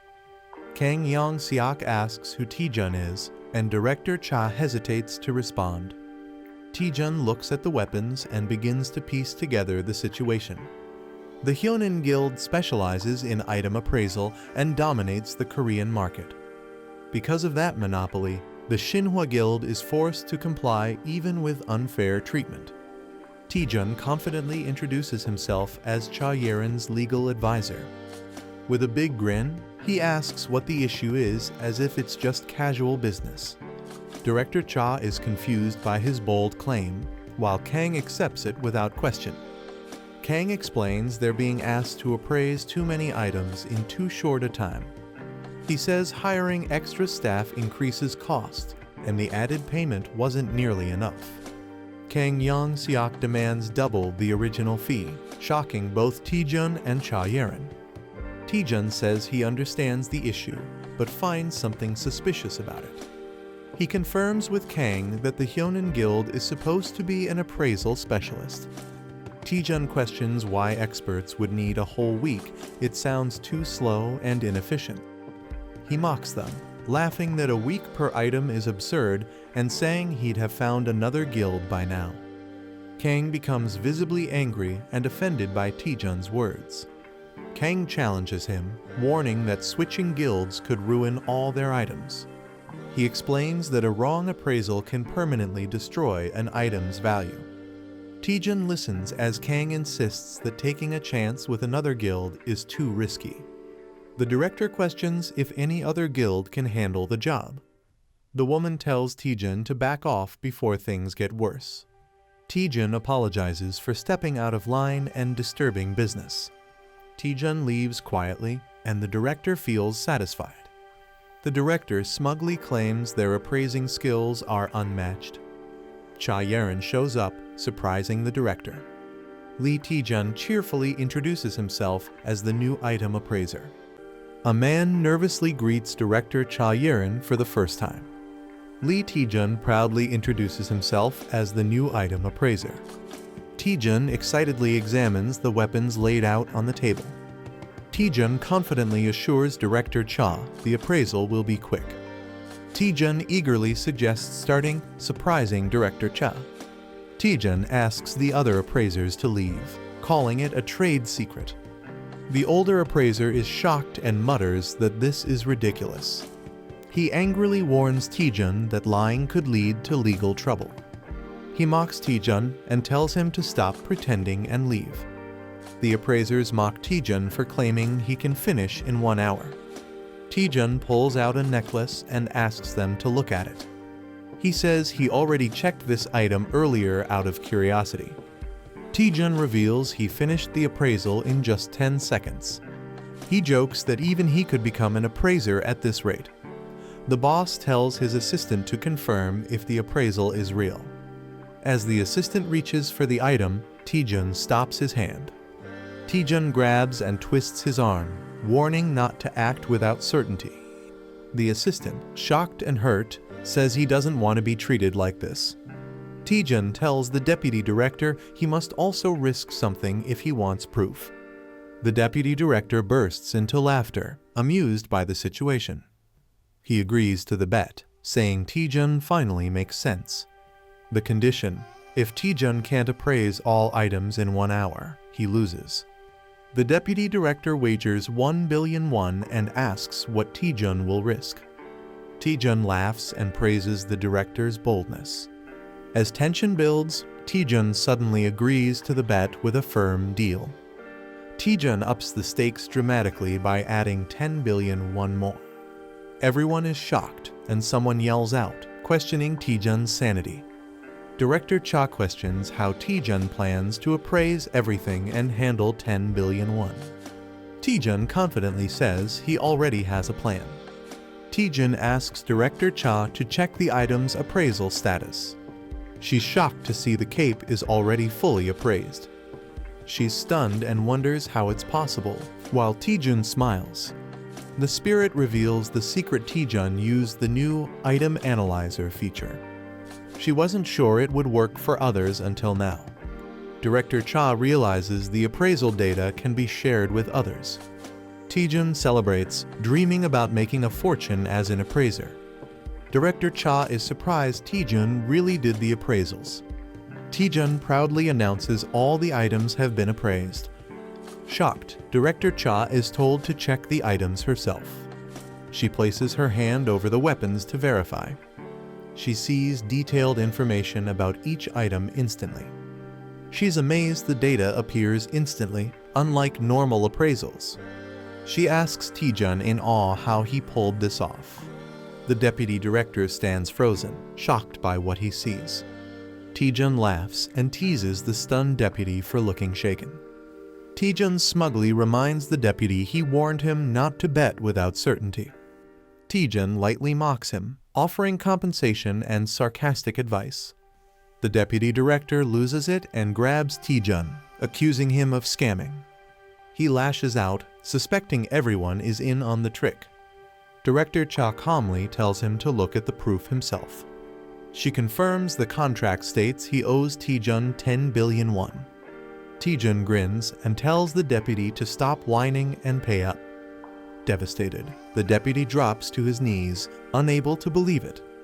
In denial, the deputy convinces himself it must all be a bad dream. The deputy director loses his mind, laughing hysterically and calling everything a dream. The girl feels pity as the boy grins oddly with a strange monocle on his eye. She thanks Taejun but warns him that his actions can't be ignored.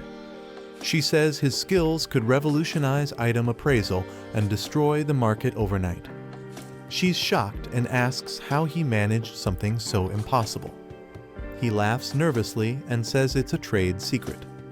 Taejun brings up a forbidden antique, saying he found it interesting. He offers a hint about his technique in exchange for the antique. She hesitates, surprised that he wants the item so badly despite the rules. He celebrates excitedly after getting approval to take the antique. She casually sits and asks him to explain. She directly questions how he appraised the items. He stays silent with a smirk, not answering right away. He begins to respond while a tall building is shown. Outside a store, someone thanks the director. She waves goodbye while he happily holds the antique. Someone asks the director what she found out. She says he told her everything before leaving, surprising the other person. She exhales softly, smiling with mixed emotion. He claims the secret is listening to the item's voice, baffling others. She suspects he never planned to reveal the truth or simply couldn't. She warns she won't let Taejun off that easily. With determination, she vows to recruit him into their guild. He laughs maniacally after finally getting a mysterious item. Taejun clings to the item like it's his true love. The girl tells him the item is now just useless junk. Taejun asks if the item can be fixed. He admits with a grin that he has no clue how to repair it. Still hopeful, he believes he'll figure something out. The girl suggests posting about it on Parsley Market. She explains the market has people from many dimensions who might help. She tells him he can post using just the status window. He gets ready to post something using the virtual screen. He asks if anyone can repair the broken spirit sword. He wonders if the post will help. She's unsure but smiling. He says it's not urgent and expects someone to reply eventually. He shifts focus to more important items lying in the room. He laughs about tricking someone to get these powerful tools. She notices all the weapons have holy attributes. She questions why holy items are needed for a black magic guild. He reveals the ceremony will involve dark summoned monsters. She's confused why he's using items in a duel where they're forbidden. He smirks and tells her to just watch how he handles it. The Worm Guild welcomes Hunter Lee Taejun. Taejun arrives earlier than expected and is being guided in. The man says preparations for the duel are already complete. It's revealed that the duel is against Deputy Leader Jo Yanti. A special arena is prepared to witness Taejun's necromancy skills. They enter a dark arena where a grim opponent awaits. Taejun and his guide walk past a strange crowd of bald men. Taejun suspects the guild is trying to mess with him. He thinks they want to humiliate him for being weak at necromancy. He always felt something was off, but now it's clearly worse. The girl wonders why all the necromancers are bald. She panics after learning dark mana may cause baldness. The opponent reminds Taejun of the duel rules. The duel will be strictly limited to necromancy skills. If Taejun wins, he can join the guild on his own terms. But if he loses, something ominous awaits. If Taejun loses, he must serve the guild leader forever.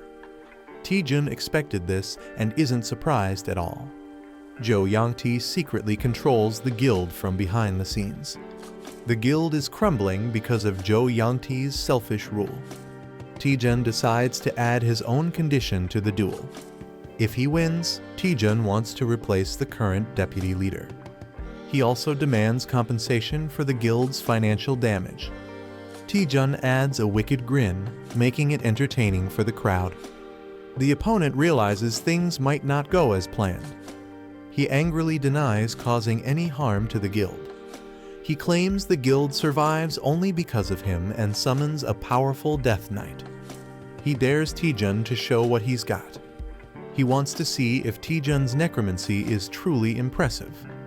The battle begins as energy builds around them. Taejun confidently calls out to a spirit named Eratus. The audience reacts with surprise and confusion. Taejun's summon is revealed to be a single skeleton warrior. Everyone doubts Taejun, mocking him for summoning just a skeleton. The guild leader laughs at Taejun for summoning just a skeleton. Taejun orders Eratus to attack. The skeleton responds loyally. Eratus delivers a powerful blow during the clash. The opponent is shocked that his Death Knight's armor broke instantly. Taejun grins, taunting that light magic melts darkness. Taejun jokes about the new gear while Eratus humbly compliments it. It's revealed Eratus wields holy power rare for a skeleton. The enemy refuses to believe it's possible. He's stunned by the existence of a wholly attributed skeleton warrior. Mana exists in fire, holy, earth, wind, dark, and water elements.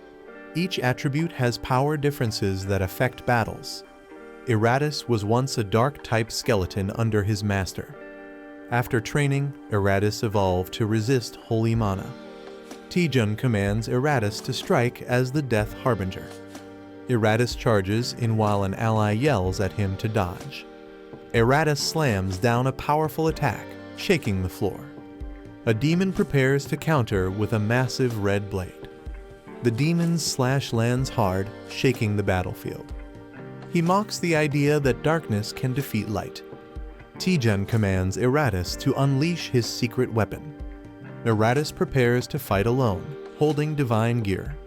Eratus starts reciting creation verses, confusing enemies. He grips the holy relic, ready to activate its power. Eratus declares, "Let there be light," summoning holy energy. A skeleton holds a golden relic tightly. A powerful burst of light forms around the skeletons. The light explodes, blinding everything nearby. The enemies panic, shouting in fear at the sudden light. The blinding light is so pure that it purifies even souls. The enemies panic, shocked by the skeleton's divine power. A massive explosion of light overwhelms the area. A man smirks and declares the match is over for Jo Yangti. The skeleton Eratus wins by surviving until the end. It's weak, but slowly takes small damage over time. The skeleton is praised for being incredibly durable. The opponent panics while the victor demands the promised rewards.